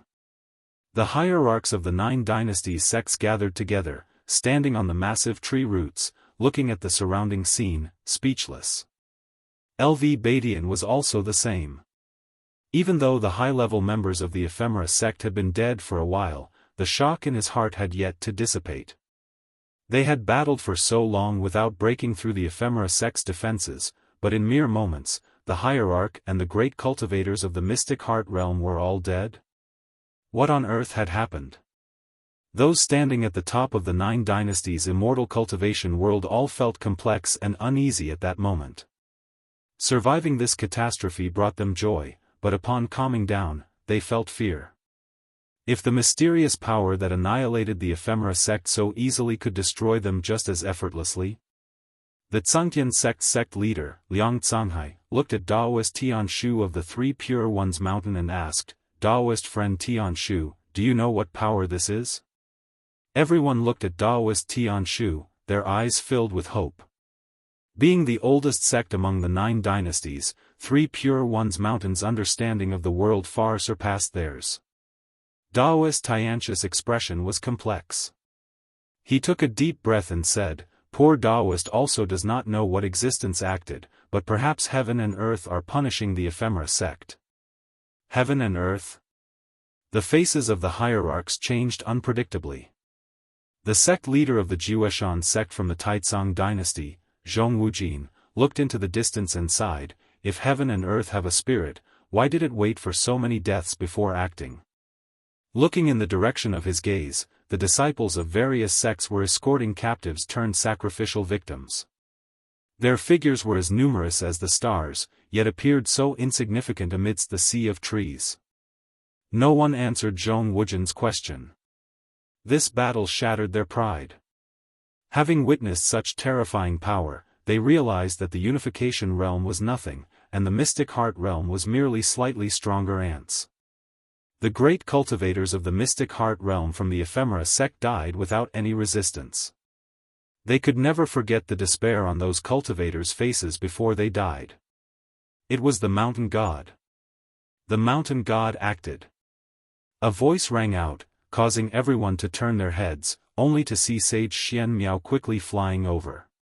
LV Badian recognized this person, the second on the golden list, the only one who forced and how to go all out. Sage Xian Miao flew swiftly and landed in front of Daoist Tianshu, raising his hand in salute. An old Taoist from 3 Pure Ones mountain quickly asked, Xian Miao, which mountain god? What do you know? Sage Xian Miao took a deep breath and looked at the hierarchs, saying, the one who annihilated the Ephemera sect was the mountain god. The mountain god hides deep in the mountains, hard to trace. I was fortunate to have encountered it. Earlier, the mountain god gave me a wooden figure, telling me to use it to save the world. All of this was caused by that wooden figure. As he spoke of this, his face was full of reverence. The hierarchs all started questioning, making the area noisy. Liang Canghai seemed to recall something and immediately waved his hand towards the distance. Soon, a cultivator flew over, holding a wooden figure. Liang Canghai summoned the wooden figure from a distance, grasped it, and then asked Sage Xian Miao, "Friend, is this the wooden figure?"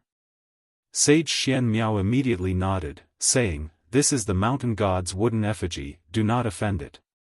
Everyone's attention fell on the wooden figure in Liang Canghai's hand, making him feel it was scorching hot.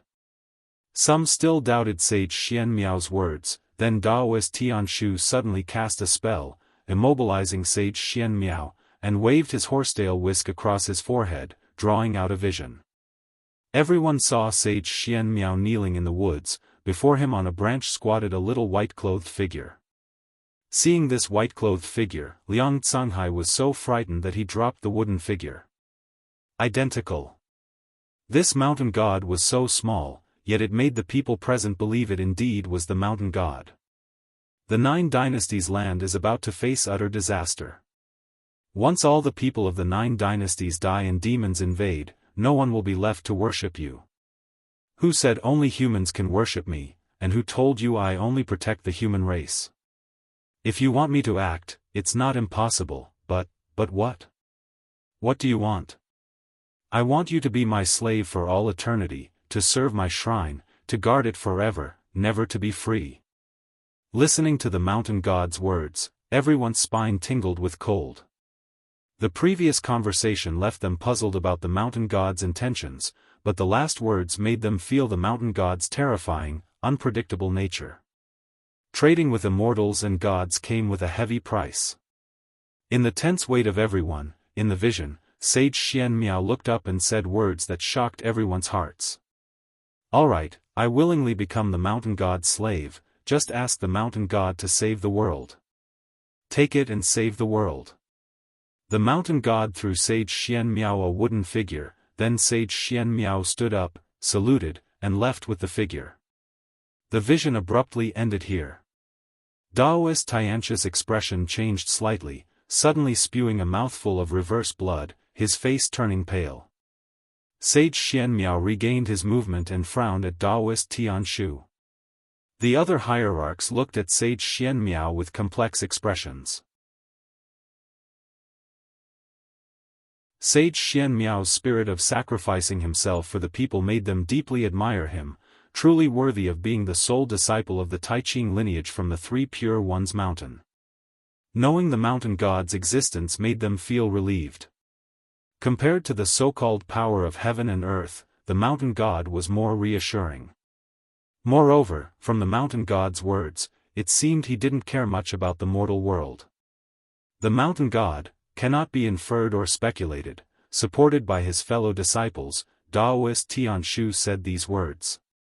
Liang Canghai took a deep breath and said, "Everyone, we must not offend the mountain god, to avoid bringing great disaster to the 9 Dynasties land, but we must also remember the mountain god's merit.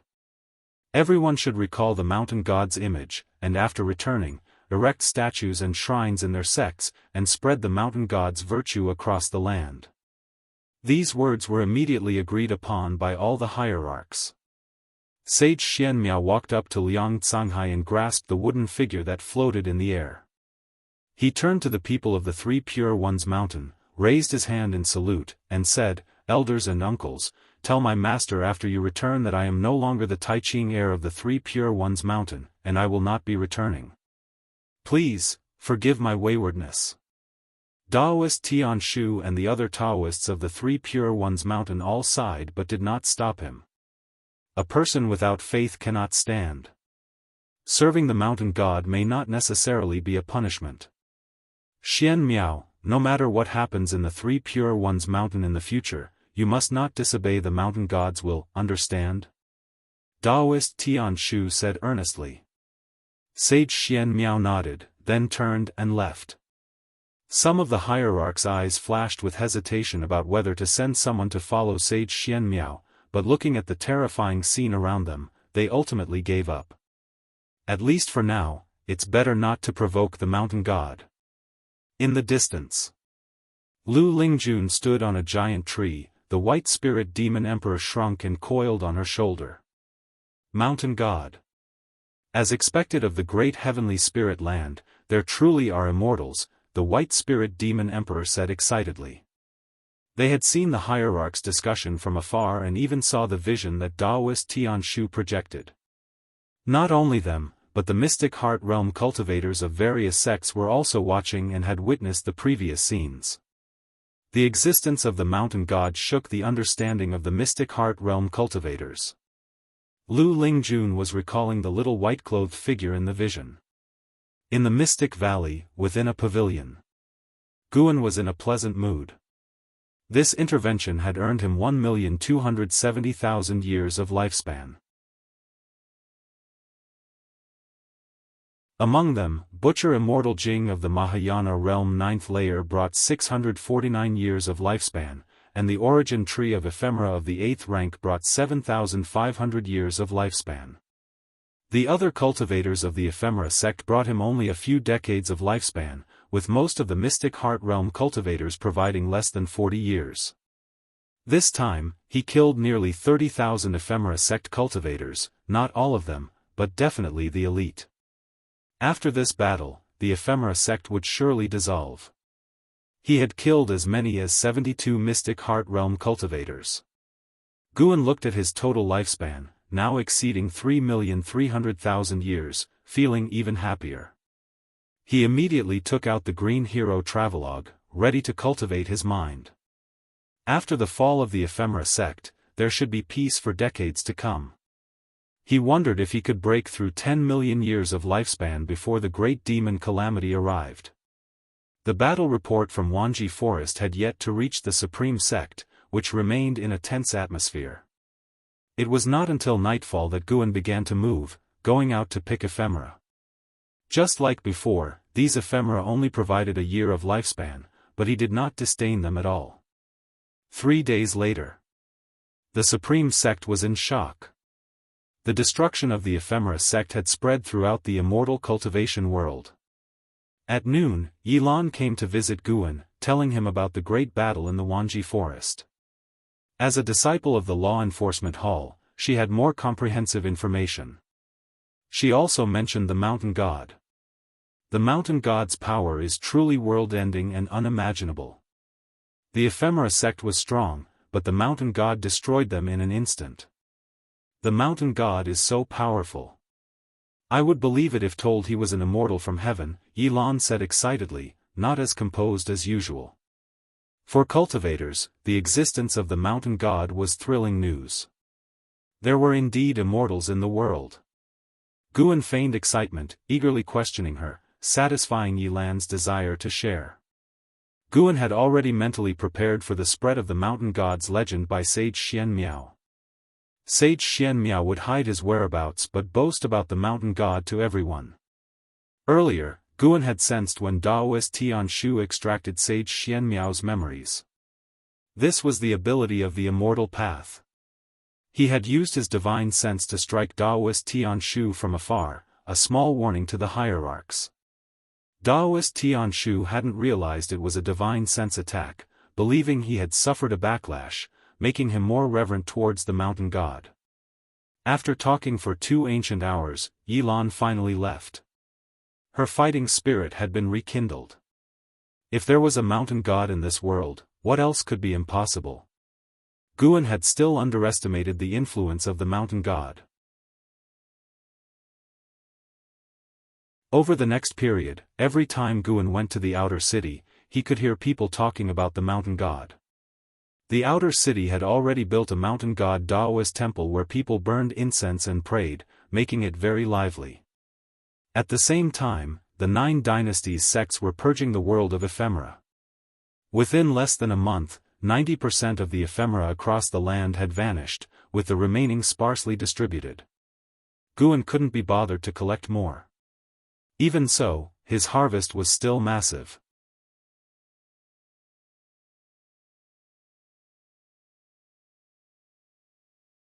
Chapter 148 Exploding Lifespan. Within a month, thanks to the ephemera, Guan reaped 1.7 million years of lifespan. Most of this was harvested in the first half of the month. As time went on, it became increasingly difficult to seize lifespans. More ephemera withered directly after he picked them, which intrigued him. It was as if some force was drawing away the vitality of these ephemera prematurely. Although he did not know the reason, Guan felt satisfied. Thanks to the ephemera sect, he saved 20 years of effort, extending his life to 39 million years. After the fall of the ephemera sect, the lands of the 9 dynasties erupted in celebration. Various versions of the story spread among the people. The ephemera sect became known as the most terrifying sect in the world, while the mountain god became a revered faith among the folk. On this day, in a forest in the North Sea mountain range, sage Xianxia knelt on the ground, his expression devout. Suddenly, he heard a voice and showed a look of joy, then walked in another direction. After 2 hours, sage Xianxia stopped. He stood on a hillside, gazing out at the sparkling North Sea. "Build a temple for me here, and open up a medicine field to plant herbs for me," Guan's voice sounded in sage Xianxia's ear. Sage Xianxia immediately agreed. He was very excited about the life of serving to come. Just like that, a day and a night passed. At dawn, Guan appeared as a little figure dressed in white on sage Xianxia's shoulder. Sage Xianxia was meditating on the steps in front of the temple, eyes closed in cultivation. Guan surveyed the temple that sage Xianxia had built. It was decent, not magnificent but not shabby either. The courtyard walls were made of stone, as was the temple, with redwood beams and pillars, and red tiles lining the eaves. Nestled in the forest halfway up the mountain, it appeared faintly visible. A great cauldron in the courtyard burned incense, with wisps of smoke curling upwards, giving it the feel of an immortal's abode. Overall, sage Xianxia had put in a lot of effort, successfully pleasing him. Guan said, "The inscription on the plaque is not good. Mountain God Temple is too generic. There may be other mountain gods besides me in this world." Sage Xianxia's eyes snapped open, and he instinctively turned to look, seeing the mountain god standing on his shoulder. His body instantly stiffened, not daring to move. He cautiously asked, "May I ask for your deity's name? I haven't decided yet." Guan jumped off sage Xianxia's shoulder and walked into the courtyard. Sage Xianxia quickly stood up to follow, curiously asking, "What do you mean by not decided? Don't you have a divine group behind you, like the heavenly court in Investiture of the Gods?" "Investiture of the Gods, what is that?" Sage Xianxia briefly explained the investiture of the gods, speaking of it with reverence. After listening, Guan snorted disdainfully, "Mere mortals dare to speculate about deities? I do not know if there is a heavenly court in the world, but I have never seen other deities since my birth." "Then how are you? You want to ask why I dare to call myself a mountain god?" "Dare not, dare not. I don't mean that. Deities are not just about status, it is also a certain realm. Cultivate well, and perhaps one day you, too, can achieve it." Guan's words made sage Xianxia's heart burn with excitement. He also wanted to be as powerful as the mountain god. Seeing that the mountain god was in a good mood, he began to inquire about the medicine field. "Plant whatever you wish, and I will come to harvest and send these herbs to rebirth," Guan answered casually, making sage Xianxia revere him all the more. He had never heard that plants also needed to be reborn. The mountain god's broad-mindedness was indeed beyond his imagination. After instructing sage Xianxia on a few things, Guan disappeared into thin air. He said he was going to sleep in the ground and to not disturb him unless necessary. Sleeping in the ground? Sage Xianxia gained a new understanding. 2 months after the fall of the ephemera sect, great cultivators of the supreme sect returned with their disciples one after another. Their return also brought back many inside stories, once again spreading the legend of the mountain god in the supreme sect. Lu Lingjun also returned. She was listed in the Hall of Elders by Lv Badian, her status soaring. Lv Badian originally wanted to transfer her out of the Third Medicine Valley, but this time she refused. From now on, I will cultivate in the Third Medicine Valley, continuing to protect you. However, don't expect me to be at your beck and call. If you can offer some herbs during normal times, I can do some things for you, Lu Lingjun said leisurely, sitting opposite Guan in the pavilion. Such an attitude. Really pretending. Guan laughed, saying, it's not impossible to give you herbs. Actually, you can buy seeds, and I'll help you plant them. The yield will be all yours. It's a simple matter for me. With you guarding the Third Medicine Valley, I can be at ease. Lu Lingjun, hearing this, thought it was reasonable and said, indeed. In a couple of days, I'll go to the main city of the sect. The seeds and ranks there are higher. Then, she began to recount the fierce battle in the Wanji forest she experienced firsthand. She held great respect for the mountain god. As an ascender, deities had greater significance in her heart. Listening to her reverence for the mountain god, Guan secretly felt pleased. Guan didn't let his emotions show, occasionally expressing amazement. Once she finished speaking, Guan lamented, the realm of the mountain god is truly unimaginable. I wonder if mortals can reach such a realm in their lifetime. Lu Lingjun seriously said, perhaps it is very difficult, but since we have embarked on the path of immortal cultivation, we must strive for this goal, even if we die without regret. Guan noticed that her lifespan had reached its limit, which is 3,700 years. She still had nearly 1,700 years left. He wondered if she could defy the heavens and reach the Nirvana realm in the remaining years. For now, he had no intention of teaching her the primordial reincarnation skill. His relationship with Lu Lingjun hadn't reached that level yet. He would observe her next actions first. If she pleased him, he might give her a hand. If she treated him poorly, she could forget about it. An hour later, Lu Lingjun stood up to leave. Before departing, she reminded him, don't pay attention to those worthless books. If you have time, write another investiture of the gods. I want to see what happened to those people after they became deities. Worthless books? You don't understand at all.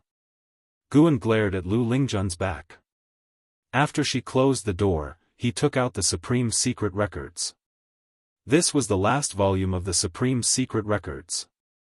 After reading it, he planned to burn it. He opened the first page and began to savor it. Shenzhen's writing style had changed. The final volume had a melancholic tone, unlike the previous boldness. Nice, I like it. As a melancholic person himself, Guan decided not to burn the Supreme Secret Records. Watching the male protagonist and his soulmate expressing their feelings during a farewell, releasing years of emotional conflict, next came the illustrations Guan usually despised. He decided to take a careful look to see if Shenzhen's drawing skills had any flaws. As the new year arrived, Guan participated in the spring festival celebrations in the Third Medicine Valley and the Mystic Valley. Late at night, he arrived at Nianchu Cave in the Heavenly Phoenix Mountain. He brought fine wine and delicacies to Tian Yaoer, intending to celebrate the festival together. Apart from tending to the herbs, Tian Yaoer spent her time cultivating. Life was quite dull, so every time Guan visited, he would bring her various delicacies. This was Tian Yaoer's first time drinking wine. She held the jar and was choked by the first sip. This was spiritual wine, even core formation cultivators would get drunk if they drank too much. Although intoxicated, this wine could boost cultivation, making it an excellent aid for cultivation. Tian Yaoer's delicate face turned visibly red, and Guan reminded her, if you can't handle it, don't rush. Save it for later. You'll get used to it after a few drinks. A demon getting flushed from drinking wine? This was unexpected for Guan. Tian Yaoer shook her head and said, I can drink. Why wouldn't I be able to drink? She saw Guan finish a bowl of spiritual wine and naturally didn't want to admit defeat. Moreover, despite the heat it induced, she found the sensation quite pleasant and wanted to drink more. Guan was about to speak when he suddenly sensed something. He stood up, saying, "You eat some meat first. I'll be back." As his words fell, he disappeared from where he stood. Tian Yaoer picked up the wine jar again, licked her lips, and took another sip. This time, she forced herself to endure the nasal sting and continued drinking. Under the dark night, amidst the continuous mountains, a rising and falling ridge appeared. On closer inspection, it turned out to be a giant snake with human features and legs. It was Chen Snake, who had previously appeared in the Wanji forest. Chen Snake was covered in blood, its breath weak, and its breathing sounded like muffled thunder.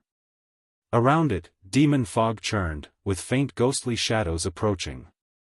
Chen Snake's lively eyes were extremely fatigued, ready to close at any moment. Such powerful chi blood, an ancient species. A chilling laughter sounded, startling Chen Snake. It opened its eyes to see a figure floating above the demon fog in the distance. It was an old woman in a black robe, with 2 horns on her head and a pair of wings on her back. The black fur on her cheeks made her appear even more terrifying. The Heaven Phoenix Demon Mother gazed at Chen Snake with eyes full of greed. Chen Snake moved slightly but could not get up. The Heaven Phoenix Demon Mother began to approach Chen Snake, black demon energy swirling around her like 2 black dragons encircling Chen Snake's huge body. "If you don't want to die, turn and leave now." A voice came from Chen Snake's direction. The Heaven Phoenix Demon Mother stopped and squinted to see a little figure in white standing on Chen Snake's forehead, wearing a mask. The Heaven Phoenix Demon Mother sneered, "Who are you? Don't you know who I am?" Guan heard this, was about to answer, but then thought it was bothersome. So, he waved his sleeve, and terrifying mana surged toward the Heaven Phoenix Demon Mother, instantly turning her to ashes. You successfully seized 203 years of lifespan from the Heaven Phoenix Demon Mother, Unification Realm, 9 layers. The Demon King that Tian Yaoer feared the most died under Gu An's hand, without any resistance. Chen Snake struggled to keep its eyes open and spoke weakly, Are you the mountain god?" Its voice was androgynous, barely audible. That day, during the Ephemera sect battle, it was injured and saw the wooden figure. The wooden figure looked a lot like Guan now. Guan spoke, "Since you have saved lives, I will save you this once." He took out a bottle of elixirs he had already refined and poured them into Chen Snake's mouth. Chen Snake was seriously wounded and poisoned by the origin tree of Ephemera's ephemera poison, which could only be cured by the ephemera elixir made from ephemera. "Mountain God, someone, has inherited the ephemera sect's power," Chen Snake said weakly. Its snake eyes glowed, revealing a figure. Guan focused his eyes, and his expression under the mask turned peculiar. How could it be him?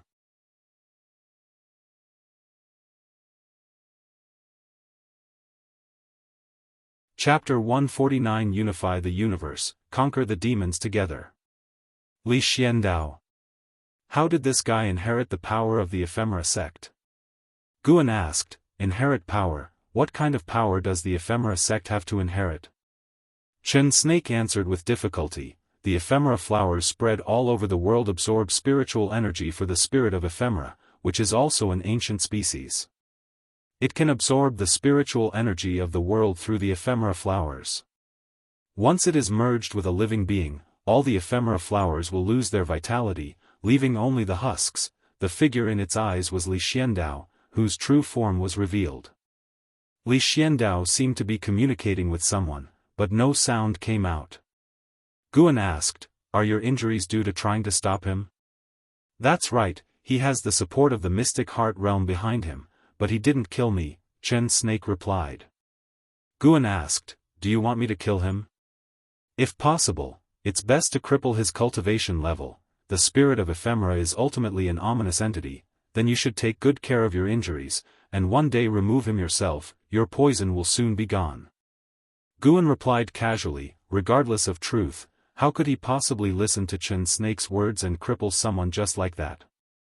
Chen Snake remained silent for a moment, then said, "I was being presumptuous." Guan then disappeared from its forehead. Chen Snake also possessed Mystic Heart Realm Cultivation.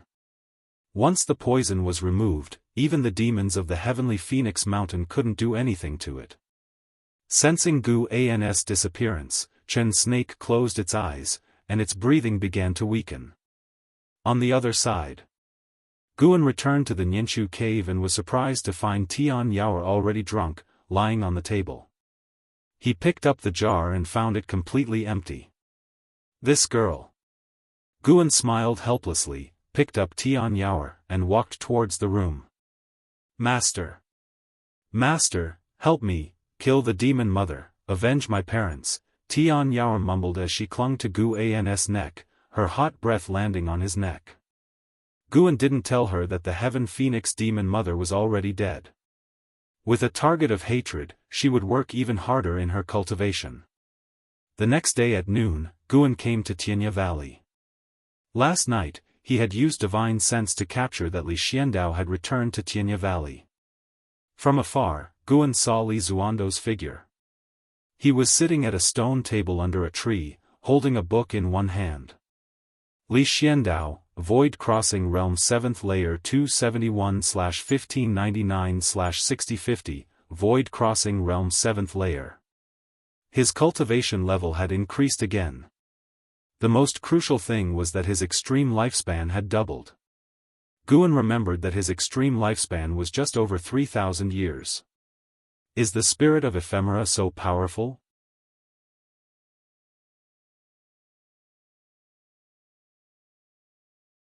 Li Xiandao looked at his book and casually said, I am waiting for the Venerable Pavilion of the Supreme Sect to come to me. Venerable Pavilion? Guan became even more curious. Had Li Xiandao already attracted one of the three major families? He did not continue to ask, he let these people fight as long as it did not affect him. With his current cultivation level, if not invincible in the continent, at least in the 9 dynasties, no one could threaten him. His curiosity stemmed more from a spectator mentality. Standing on high, watching these people struggle, it indeed had a certain interest. After peace returned to the world, Gu An's life resumed as usual. He traveled between various medicine valleys, occasionally visiting the outer sect city, chatting with friends in the city. To him, every day was interesting and not boring. In the blink of an eye, 5 years had passed. That summer, Guan turned 79. His lifespan had broken through 5 million years, inching closer to 10 million years. The Mystic Heart Realm was no longer a secret, at least in the inner sect city. There were even people discussing the stories of great cultivators in the Mystic Heart Realm. That day, Guan came to the inner sect city and invited Wu Ju to a tavern for a drink. Wu Ju was very pleased with his visit. After each had drunk a jar of wine, Wu Ju said, Brother Gu, next month, I have to leave. I probably won't come back for 10 years. Over the years, Wu Ju's extreme lifespan had not increased, possibly due to the tranquility of his days. Guan curiously asked, Where are you going? Wu Ju replied, The current emperor has called for uniting the 9 dynasties and gathering the power of the world to resist the great demon calamity in decades. My master is sending me to support him. Zhou family. 5 years ago, Guan had become curious about which venerable pavilion Li Xiandao met with, so he used his divine sense to spy and discovered that the venerable pavilion was Wu Ju's master, Zhou Yu. After they met, Li Xiandao returned to the court and made a statement that shocked the world. Unite the universe, jointly fight demons. Such arrogant words had been criticized by the Supreme Sect disciples, yet the events had defied their expectations. To everyone's surprise, the Supreme Sect sent disciples to support the dynasty, acting on behalf of Li Xiandao. This was clearly not LV Baitian's idea. Guan could sense that the atmosphere in the inner sect had become tense. It was worth noting that LV Baitian had not come to find Guan in the last 5 years. If he hadn't used his divine sense to check and confirm that LV Baitian was alive and well, in seclusion cultivating, he might have thought that LV Baitian had been forced into deviation again. I have a disciple named Yi Yen. He joined the army many years ago. If you encounter him, please take good care of him. Guan smiled. Wu Ju patted his chest and smiled, of course, no problem. Your disciple is like my disciple. Guan raised his bowl, clinking it with Wu Ju's. They continued chatting, Wu Ju in high spirits, talking about his cultivation. He had gained deeper understanding of the Sunset Fist and Gale Shadowless Leg, saying he had developed stronger moves. Suddenly, Guan's gaze shifted to the stairs on the second floor. He saw a person walking up. Lord Wei of the Heaven, Mystic Heart Realm 3rd Layer 3889/4500/4600, Mystic Heart Realm 3rd Layer.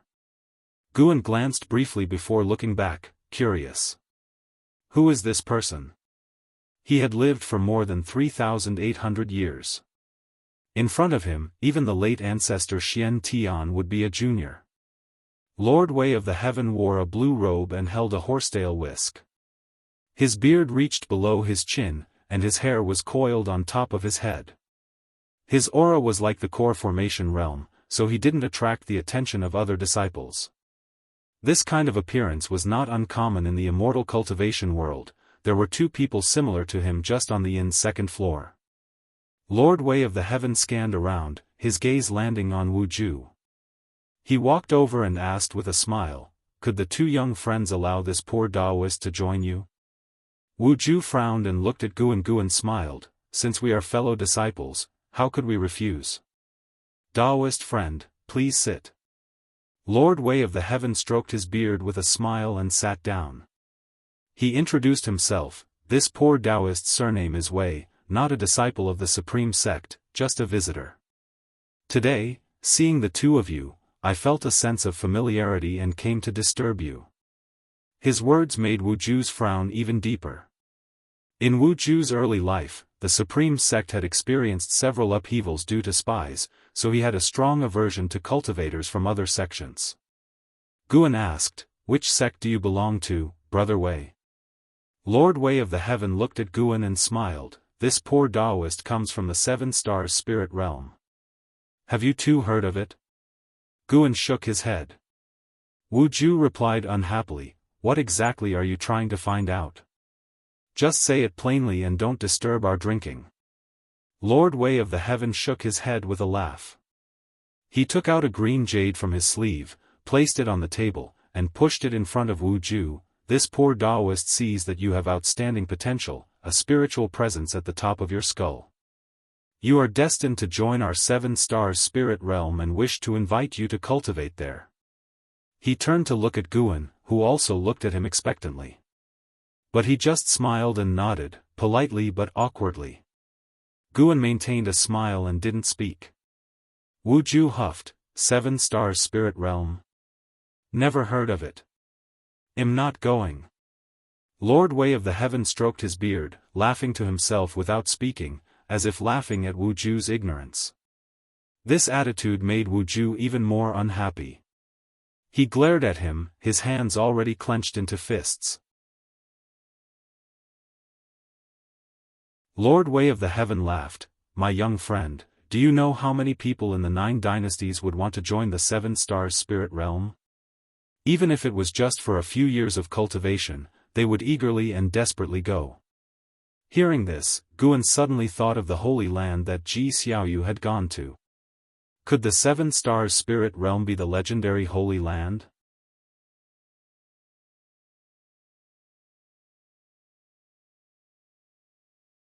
Chapter 150, Demon Galloping, Legend of the Demon Ancestor. The 7 Stars Spirit Realm is so powerful, why do you need to invite me? Just wait until I beg you in the future. Wu Ju replied stiffly. Upon hearing this, Lord Wei of the Heaven shook his head and smiled, showing no sign of anger. In the following time, Guan watched as Lord Wei of the Heaven boasted about how powerful the 7 Stars Spirit Realm was. Unfortunately, no matter how eloquent he was, he couldn't convince Wu Ju. Wu Ju's attitude made Guan feel amused. If Wu Ju knew that Lord Wei of the Heaven was actually at the Mystic Heart Realm, how would he react? Suddenly, a figure appeared behind Lord Wei of the Heaven. Guan looked up and saw Wu Ju's current master, Zhou Yu. Zhou Yu, Unification Realm 9th Layer 864/2000/3100, to become a member of the Venerable Pavilion. Besides having a high cultivation level, his talent must also be top-notch, not a bit inferior to LV Badian. Zhou Yu looked at Lord Wei of the Heaven and said, "Senior Lord Wei, Wu Ju is my disciple. Can we talk somewhere else?" Lord Wei of the Heaven turned his head to look at him and pondered, "You are called Zhou Yu, right?" "That's right. 500 years ago, I cultivated under your knee for several years." Zhou Ye's tone was slightly respectful. Wu Ju stood up and saluted his master. Lord Wei of the Heaven suddenly realized and laughed, "I see. In that case, let's talk someplace else." All the disciples around who were drinking and making merry were watching them. Continuing to discuss here was indeed inappropriate. Without waiting for Wu Ju to greet Guan, Zhou Yu grabbed his shoulder and disappeared on the spot. Lord Wei of the Heaven, however, smiled and nodded at Guan, who then raised his hand to salute in return. After Lord Wei of the Heaven disappeared, a smile appeared on Guan's lips. He picked up the wine jug, poured the wine cups for himself and Wu Ju to the brim, then raised his cup towards Wu Ju's cup and whispered, "Hope your future is bright and you soon become famous throughout the world." After saying that, he drank alone, finishing it in one gulp. After drinking, Guan got up and went downstairs, settled the bill, and left the inn. He did not go straight back to the Third Medicine Valley but headed towards the Inner Sects Book Collection Hall. Since Guan borrowed the Chronicles of the World and the Continental Map from the Inner Sects Book Collection Hall, he had established a relationship with Elder Su Lu. Over the years, the two often exchanged about the Green Hero Travelogue, forming a friendship of an age gap. It is worth mentioning that Guan also made the acquaintance of Ancestor Kusong in the Book Collection Hall. Ancestor Kusong hid his Supreme Elder identity and befriended Guan under the guise of an inner sect disciple, and Guan did not expose him. When he arrived at the third floor of the Book Collection Hall, Guan found Su Lu and took out the books he had previously borrowed, then smiled and said, "Elder Su, do you have any more books by Daoist Xianxia?"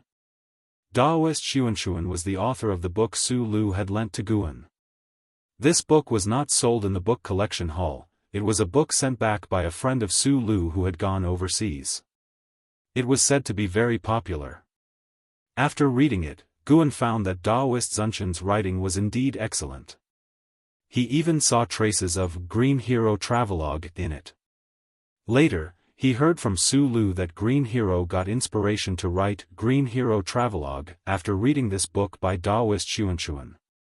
Su Lu received the books Guan placed on the table and looked up at him, saying, "Brat, you should read in your spare time from Cultivation, don't get addicted to it." Guan smiled and said, "I have average talent. No matter how hard I cultivate, it's useless. In this lifetime, I can probably only reach the core formation realm. You know, I am the Valley Master of Medicine Valley. I can improve my cultivation level with elixirs. Why waste time on cultivation? I'd rather enjoy life and cherish the time being alive." Su Lu already knew his destiny, so upon hearing these words, he felt they made a lot of sense. Su Lu smiled and said, "Indeed, there is still one book by Daoist Xianxia, it's with someone upstairs. Go find him." Guan immediately cupped his hands at him, then turned and walked towards the stairs. There were only two people on the fourth floor, one was Ancestor Kusong, and the other was a great void-crossing realm cultivator. These two did not disturb each other. All the way, Guan came to Ancestor Kusong's side. He was sitting on a chair by the window, holding a book in his hand. Supreme Immortal Venerable. This was a popular novel written by Pannon. Over the years, under the operation of the Supreme Sect, Supreme Immortal Venerable, and the Investiture of the Gods, had spread to the other 8 dynasties and were very popular. The most popular was still Supreme Immortal Venerable, while the investiture of the gods was highly recommended by the high levels of various sections. In the world of immortal cultivation, there was a classic saying, look at the investiture of the gods for high realms, and look at the supreme immortal venerable for low realms. The fact that Ancestor Kusong liked supreme immortal venerable surprised Guan Sr. Elder Su recommended me here. May I borrow the book by Daoist Xuanxuan? Guan asked softly. Ancestor Kusong listened and touched his left hand into his pocket, took out a book, and threw it to him. Guan caught the book, flipped through it briefly, and immediately smiled. Ancestor Kusong suddenly asked, Guan, have you read the Supreme Immortal Venerable before? Pan-An's identity was still a secret in the Supreme Sect, known only to a few, and Ancestor Kusong did not pursue the author's identity. Yes, it's all right. Guan commented. Although the Supreme Immortal Venerable was a book he originally wrote, he did not like to read it because there was no sense of novelty. Ancestor Kusong chuckled, then you don't understand the greatness of Supreme Immortal Venerable. In my opinion, this book is better than the Investiture of the Gods, because it can resonate with the majority, showing that the author understands the mundane world. Guan said, but I still like the Investiture of the Gods better. It has more detail and more imagination. The two began to argue about which book was better. Guan did not intend to let him win. After all, ostensibly Guan did not know his true identity. They were friends with a significant age difference but shared a common interest. If Guan always agreed with him, flattering him, it would rather be boring. After a long argument, Guan had the upper hand and left satisfied. Ancestor Kusong, who had been blowing his nose and glowering, watched Guan go downstairs. The anger on his face subsided, turning into a playful smile. At this moment, the great void-crossing realm cultivator walked over. This was a man dressed in a grey Taoist robe. He came to Ancestor Kusong and asked with a smile, Ancestor, why are you arguing with a Foundation Establishment realm cultivator? He is in the Foundation Establishment realm, but the fact that he can enter the inner sect shows he is not so simple, does it? Ancestor Kusong asked in return. The grey-robed man shook his head. Maybe he has some background, but cultivation levels don't lie. Ancestor Kusong smiled but did not reply, continuing to read the Supreme Immortal Venerable. The grey-robed man continued to ask, the 9 dynasties sects plan to jointly explore the demon land to find the cause of the demon calamity. Will you go? Ancestor Kusong replied, yes, these old bones of mine have no hope of advancing further. After enjoying some more leisurely days, I will head to the demon land. The grey-robed man, upon hearing this, said, Ancestor, take me with you. Nonsense, this trip is life-threatening. Even though I'm at the Mystic Heart realm, I can't protect you. Is it that terrifying? Do you think the Ephemera sect dares only to make trouble in the 9 dynasties lands for no reason? Could it be that there is also a Mahayana expert in the demon land? Ancestor Kusong did not answer. He shifted his gaze to the window. Beneath the blue sky, disciples flew in and out. The scenery was beautiful. Deep night. Heavenly Phoenix Mountain, Nianchu Cave. Guan was teaching Tian Yaoer how to cultivate the limitless freedom step. Tian Yaoer was the only one to inherit the limitless freedom step. Together with the primordial earth immortal skill, in 1,000 years, her strength would certainly be very powerful. In the same realm, it might not be said that she would be invincible, but no one, neither human nor demon, could stop her.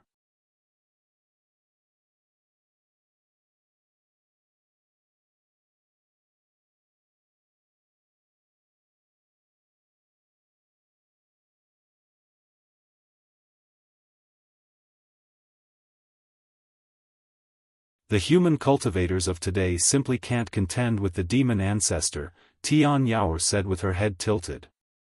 So powerful? Guan grew even more intrigued by the demon ancestor. If nothing went wrong, when the calamity of demons and devils erupted, he would have to deal with the demon ancestor. Moreover, Guan was half-skeptical of Tian Yao's words. He felt there were more secrets hidden on this continent, not fully explained by this legend. If the continent truly belonged entirely to the demon clan, then where did the devils and ghosts come from? Devils were not just another term for demons, they existed as a separate force. If humans practiced demonic power, they became demon cultivators. If the demon clan practiced demonic power, they became demon devils. Why did demonic power appear? Moreover, Guan sensed that the demon land had an extremely heavy aura of resentment, far surpassing that of the 9 dynasties' lands. In the demon land, human cultivators were rarely seen. It couldn't be said that all of this resentment was caused by human cultivators, right? Then, Guan asked Tian Yao to continue cultivating the limitless freedom step, while he used his divine sense to track the roaming demons and devils. Under the night sky, various demons galloped through the mountains and wilderness, and numerous demon birds flew over the hilltops. On closer look, amidst the demons were also shadows of devils and ghosts. The difference between devil shadows and ghost shadows was that these devil shadows emanated demonic chi, like masses of black mist flying by. Guan's divine sense tracked them over a distance of millions of miles, witnessing an ever-increasing number of demons and devils. Along the way, the number of demons and devils reached a level that even made a Nirvana realm cultivator like him shiver. If the calamity of demons and devils truly erupted and he didn't intervene, the 9 dynasties' territories would likely be swiftly overrun. Approaching the depths of the demon land, Guan also sensed the aura of mystic heart realm demon devils. These demon devils were not stirred by the tide of demons and still remained in their respective caves. Eventually, Guan's divine sense halted within a cluster of volcanoes. Here, lava spread everywhere, the night sky covered in hot, thick smoke, and some volcanoes continuously erupted, spectacular and terrifying. According to the map provided by Su Lu, this should be the Ridge of 10,000 Demons, deep within the continent. The Ridge of 10,000 Demons had over 10,000 volcanoes, housing countless demon kings, with an uncountable number of demon devils. The author of Chronicles of the World passed through here but dared not delve deeper because the overwhelming demon energy filled him with dread. He learned about the Ridge of 10,000 Demons by capturing and interrogating a demon creature.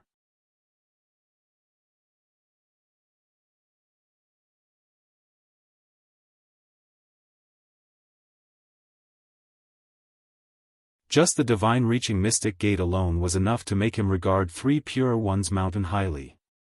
By the way, our Li family also has a person of heavenly destiny, brimming with chi fortune. This person should also be a disciple of the supreme sect, though he has not yet showcased his talent. When he encounters a great opportunity, he might soar to the heavens and rival in how. I'm looking forward to that day, Sage Xianxia said, gazing up at Guan with an expectant expression. Guan curiously asked, "Do you have a clear calculation on the person of heavenly destiny?" "It's hard to pin down in calculation, but it should be him. Other Li family disciples' talents aren't outstanding enough." Sage Xianxia shook his head. Guan knew who he was talking about.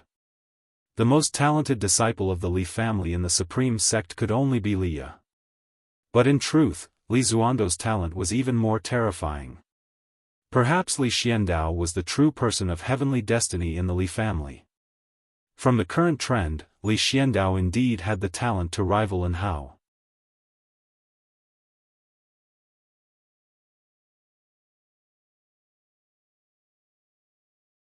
Chapter 152 Master, Save Me. After chatting with Sage Xianxia for a while, Guan asked him to take him to the medicine garden for a look. Sage Xianxia had planted a medicine garden at the foot of the mountain, quite large in scale, managed by a few minor demons. Guan began to pick the ripe medicinal herbs and lectured Sage Xianxia with a bunch of grand principles. Sage Xianxia listened very attentively to the principles of the mountain god, feeling that every word contained the true meaning of Tao. After picking, Guan took only half, leaving the other half for Sage Xianxia to refine elixirs and cultivate. Although it was not the first time this happened, Sage Xianxia was moved every time. Even though he was a servant, serving for a lifetime, he was actually cultivating under the mountain god's guidance, which was a great blessing. Sage Xian Miao felt that the mountain god had an important mission to entrust to him, because the mountain god said, when heaven is about to bestow a great responsibility on a man, it first exercises his mind, toils his bones, starves his body, empties him of possession, and disturbs his deeds. The planting of medicinal herbs might not be something the mountain god needed, but rather a way to temper his character. Regarding the mission that the mountain god wanted to pass on to him, he had a bold guess, and every time he thought of it, he couldn't help but feel restless and tried not to think about it. The medicine garden of the mountain god temple had not yet become a stable source of lifespan for Guan. He now mainly relied on Mystic Valley, 8 scenic caves, 3rd Medicine Valley, Tianya Valley, and Nianchu Cave. Each year, he could obtain nearly 200,000 years of lifespan, although there were occasional fluctuations. His lifespan had already exceeded 5,600,000 years. If nothing unexpected happened, he would reach 10 million years in 20 years. The great calamity of the demons and monsters was unlikely to erupt within 20 years. According to the predictions within the Supreme Sect, it would take at least 50 years for the great calamity of the demons and monsters to erupt.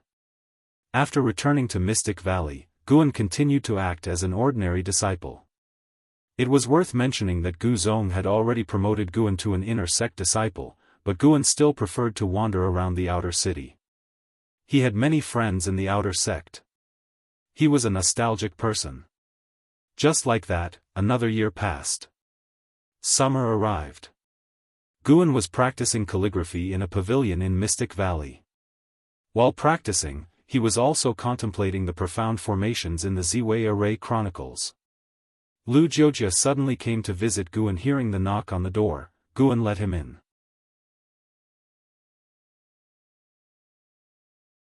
He closed the door, walked to the desk, and said, "Senior brother, I have news about Wuxin." Wuxin was Gu An's junior disciple, a spy from the Thousand Autumn Pavilion. Although Wuxin had left, he had left behind the Daoist expansion skill. Guan did not look up, continuing to stare at the paper, saying, "Let's hear it." Lu Jiojia immediately said, "Due to the chaos in the Ephemera sect, the Thousand Autumn Pavilion has disbanded. I originally thought he had perished, but recently I heard that a young monk has appeared under the Emperor's command, calling himself Wuxin. This monk acts ruthlessly. He once slaughtered 9,000 soldiers of the Hanlu dynasty by himself and refined their heads into magic artifacts. This matter has caused a huge sensation in the immortal cultivation world. The Emperor, in his quest to unify the world, employs people without regard for morality. Now he has quite a few demon cultivators and ghost cultivators under his command." After hearing this, Guan sighed at Wuxin's transformation. As for Wuxin's actions, he could not comment. It was worth noting that the immortal cultivation world in the 9 dynasties had tacitly approved of Li Zuando's actions, allowing the dynasties to go to war. But there was one rule: no matter how they fought, the sects were not to be involved. At least, the grudges of the dynasties could not escalate to the sections. Of course, although the rule was like this, the Supreme Sect would secretly support Li Xiandao, and the immortal cultivation sects of the Hanlu dynasty would also send aid. Cultivators from the 9 dynasties all hoped that the dynasty which unified the world would be their own dynasty. Lu Jiojia exclaimed, "Wuxin's current strength is probably comparable to the core formation realm. Given his talent, he couldn't be this powerful. He must have practiced some kind of demon skill. Senior brother, you must be careful if you encounter him in the future." He had once strayed onto the demon path and deeply understood the feeling of falling into the demon path, where one would stop at nothing to become stronger. In that state, only oneself was important in their heart.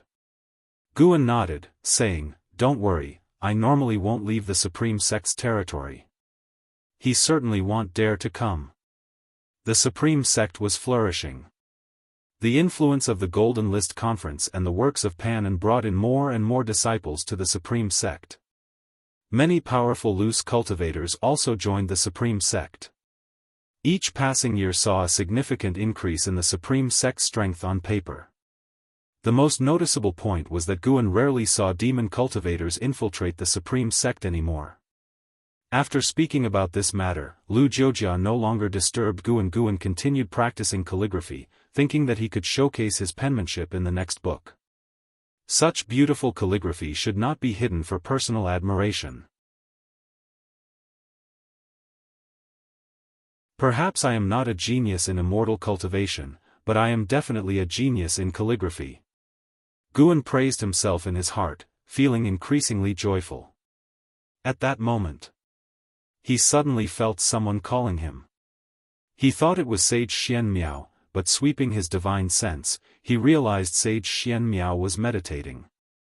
He carefully sensed it and discovered that the call was not from the mountain god. It was, "Master, save me." Under the blue sky and white clouds, hundreds of cultivators floated among the mountains, facing a mountain wall and continuously casting spells. No matter how their spiritual power attacked, they could not shake the mountain wall. Each time it was attacked, the mountain wall would reveal a layer of blue light, blocking all attacks. An elder flew to the side of a purple-robed man who had not taken action, saying in a deep voice, "Your Highness, the restriction here is too strong. Even I, a void-crossing realm cultivator, cannot break it." The purple-robed man was a prince of the Tianwei dynasty, named Xizong, with cultivation in the first layer of the divinity transformation realm. Xizong's expression was indifferent as he spoke, "Continue attacking. Even if we cannot break it, we must frighten that kid. My master will arrive soon. Also, have a group spread out to prevent that kid from escaping. He is the golden list champion of the Supreme Sect. If he escapes this time, it will be difficult to capture him again. Once he grows stronger, he will be a great trouble for Tianwei." "Yes." The elder accepted the order and left immediately. Meanwhile, inside the mountain wall, through a winding tunnel, in a spacious cave chamber, Anhao was meditating to heal his injuries. Beside him stood a young woman in yellow clothing, richly dressed, with a beautiful face. "Hey, my second brother's master is at the Mystic Heart Realm. He is the Supreme Elder of Candle Sky Peak, the #1 sect of Tianwei. He will get what he wants. I advise you to open the mountain gate, let him in, and apologize. I can plead for mercy on your behalf to my second brother." The young woman in yellow clothing spoke. She was named Si Yener, a princess of Tianwei. At this moment, she was standing still, speaking only with her mouth, her body stiff. A talisman paper was stuck to her shoulder. Anhao kept his eyes closed, ignoring her. His face was pale. He realized that the situation was critical. He had almost no hope of escaping alive. While healing, he thought of his master. His biggest wish was to see his master. Even knowing that his master was Sword Venerable Fudao, he still did not know his master's true identity. No one in the Supreme Sect knew who Sword Venerable Fudao really was, not even his second master LV Badian. Because of this, Anhao worked even harder in cultivation. His true master was stronger than the entire Supreme Sect. If he did not cultivate diligently, how could he satisfy his master?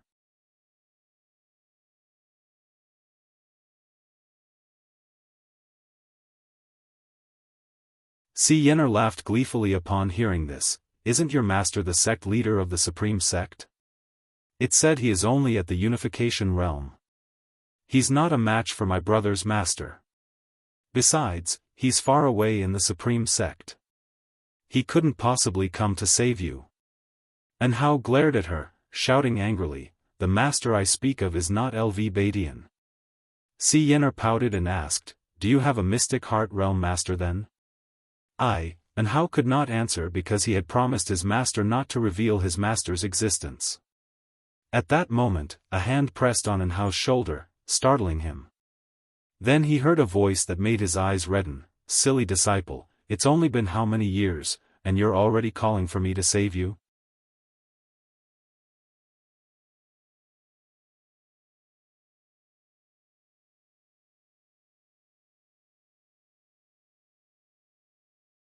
An explosion echoed from the cave passage, followed by a gust of wind that ruffled the robes of the three. Guan then looked at the statue in the center of the cave chamber, deep in thought. Footsteps sounded, and Hao didn't panic. He moved next to Si Yener, preparing to use her as a hostage. Let her go. There's no need to use a woman as a threat, it's meaningless. Gu An's voice rang out. Si Yener immediately beamed, quickly saying, "Thank you, Senior, you are indeed wise." And Hao glared at her but obediently removed the talisman paper from her body. As soon as the talisman paper was removed, Si Yener regained control of her body and sighed in relief. She didn't run toward the cave passage but stood beside Hao. Just then, a group of cultivators came through the cave entrance, led by Si Zong. Behind him was a man in a black robe with golden patterns, an imposing presence, half-white hair, a handsome face, and cold eyes exuding an indescribable pressure. Si Zong's gaze fell on Guan, his brows furrowing.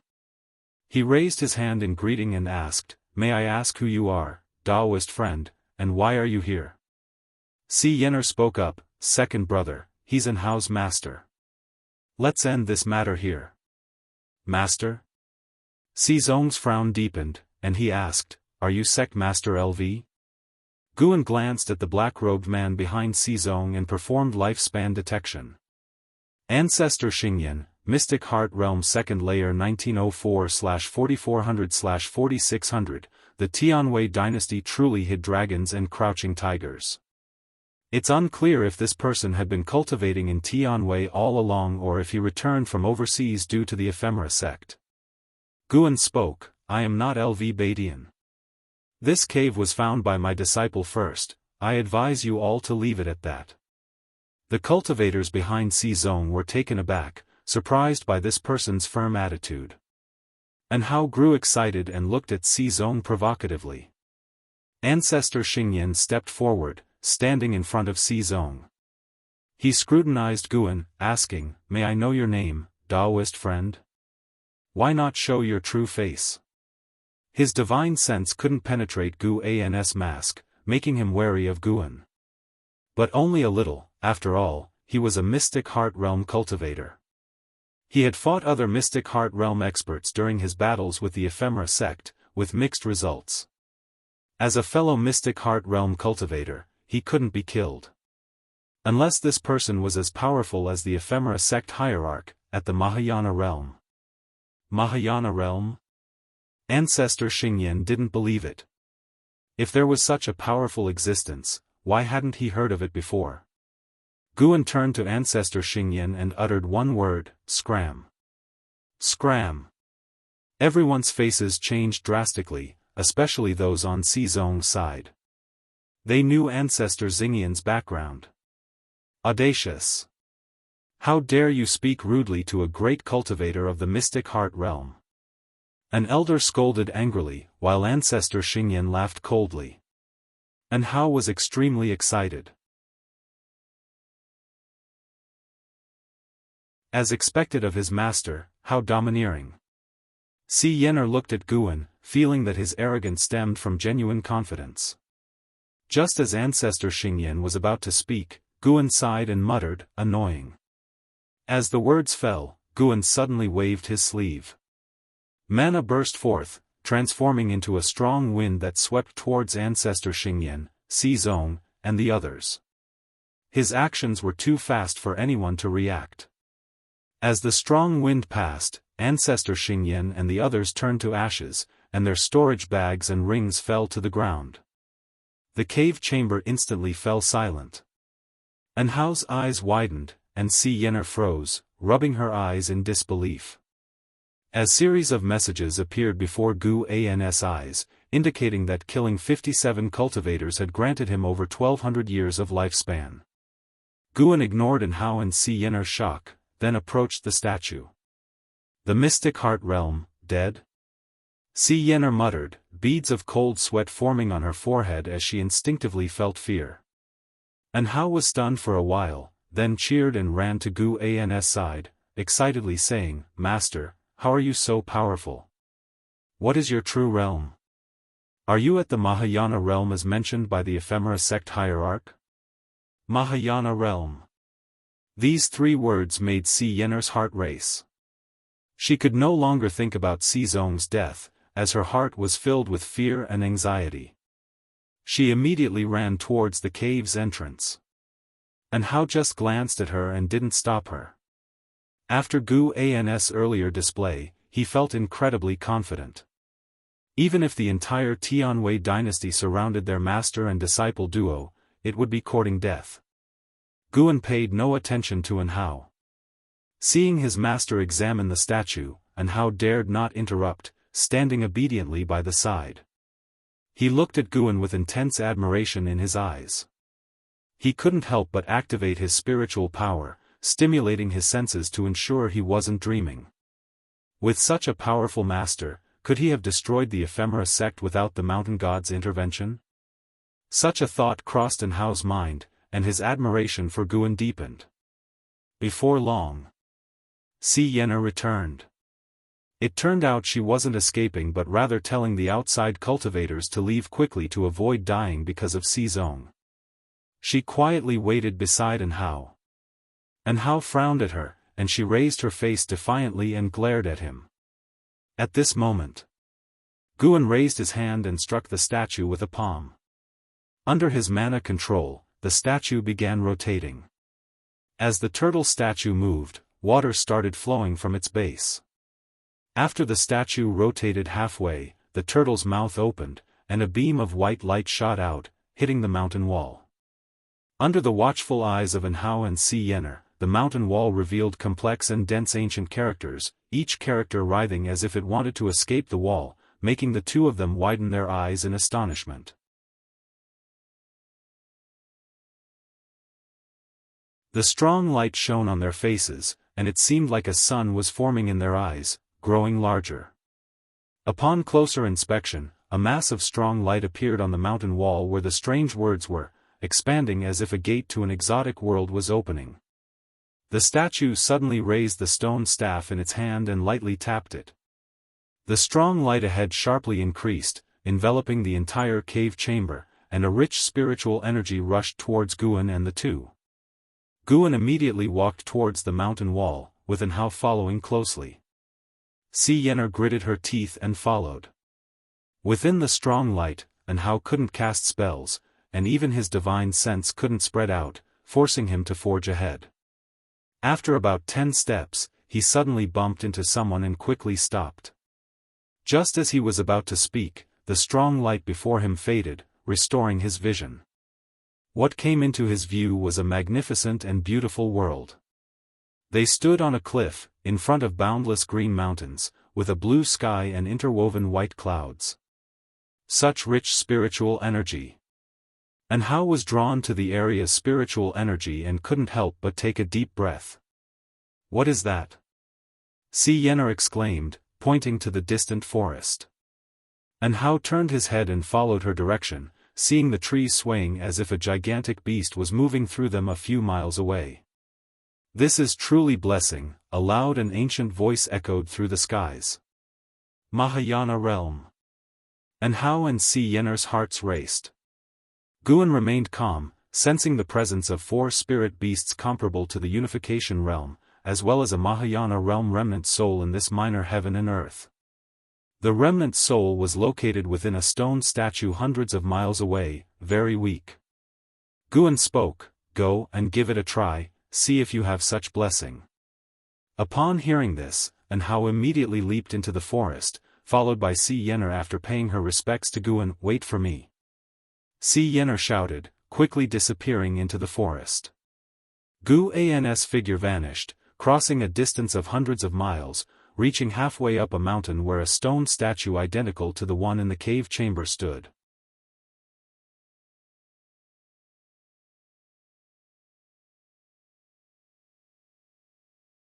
Chapter 154. Gathering ascenders on the hillside, a gentle breeze blew, rustling Gu An's robe as he stared at the stone statue in front of him. His divine sense had already penetrated the statue, capturing the residual soul within. This residual soul looked exactly like the stone statue, representing an old man. The soul body was curled up as if in a deep sleep. Earlier, the sound was triggered by some kind of restriction that activated whenever any living being entered this cave mansion. Moreover, during his investigation, Guan discovered that there were other transmission arrays in this minor heaven and earth within the cave mansion. Including the one they came through, there were a total of 8 transmission arrays, each corresponding to different directions, which led him to speculate more about this cave mansion. A Mahayana cultivator's cave mansion. Guan raised his hand, drawing out the residual soul from within the stone statue. A ball of light appeared in his palm.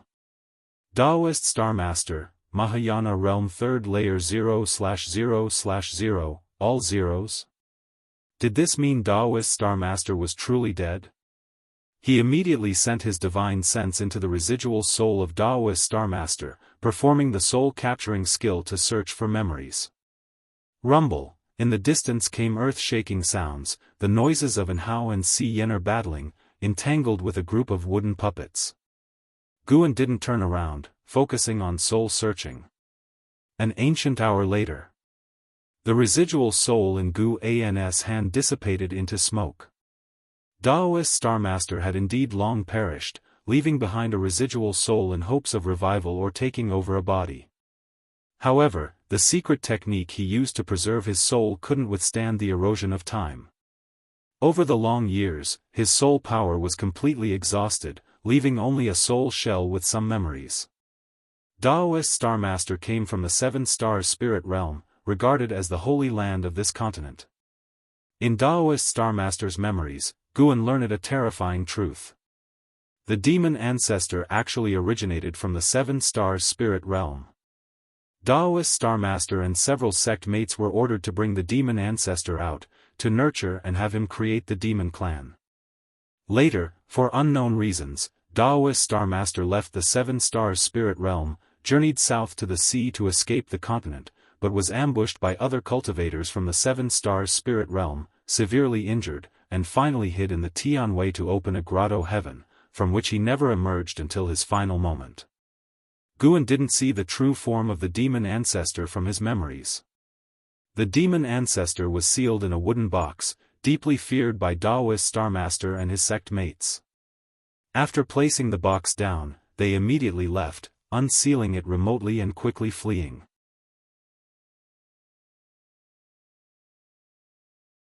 However, when the wooden box was unsealed, the skyrocketing demon energy left a profound impression on Daoist Star Master. Apart from these memories, the rest were scenes of Daoist Star Master nurturing spirit beasts within the grotto heaven. The demon ancestor being related to the 7 Stars Spirit Realm greatly differed from the legends Tian Yaoer had heard. Various possibilities filled Gu An's mind, but he had no desire to investigate further. Daoist Star Master was a Mahayana cultivator, indicating the likely presence of immortals within the 7 Stars Spirit Realm. At this stage, he absolutely could not appear on the 7 Stars Spirit Realm's radar. His greatest advantage was having no grudges or enemies, allowing him to steadily grow stronger. With that thought, Guan turned around, ready to harvest the medicinal herbs here and transport a batch of heavenly treasures away. By dusk, Guan returned to the 3rd Medicine Valley. This afternoon's harvest extended his life by over 300,000 years. He could continue the harvesting in the future, as the grotto heaven was vast and had become a self-sustaining ecosystem, so he didn't uproot everything. How could he be short-sighted and destroy a place that could continuously extend his life just for temporary greed? The plants that could extend his life must contain spiritual power or spiritual energy, essentially ranking as heavenly treasures. The majority of plants in the grotto heaven were ordinary, and the dense spiritual energy was due to the cave mansion's restrictions that prevented leakage. Anhao and Si Yener were still inside that cave mansion, making friends with the spirit beasts there, facing no danger for now. Daoist Star Master left behind cultivation techniques and divine skills in the grotto heaven, enough for Anhao and Si Yener to explore for years. As soon as he returned to the pavilion, Lu Lingjun came to see him. With the door closed, Lu Lingjun sat down at the table and said, "Don't wander around every day. Today, I felt a strong divine sense coming from the outer gate city. The moment it sensed mine, it withdrew. I couldn't trace its whereabouts. Are you saying there's a potential danger within the Supreme Sect? Guan asked with a frown. Lu Lingju nodded. It should be a demon. A demon's divine sense is different from a cultivator's, and I've dealt with demons enough to see through this point. Being able to evade Lu Lingjun's probing indicated their target was also at the Mystic Heart Realm. A Mystic Heart Realm demon? Guan planned to investigate the Supreme Sect at night, at least to ensure it posed no threat to his Medicine Valley. With you here, whether the intruder is a demon or not, they surely wouldn't dare touch my Medicine Valley. In the future, the Third Medicine Valley will count on your protection. Don't worry, I will personally cultivate your medicinal herbs. Guan smiled, revealing admiration, which Lu Lingjun enjoyed.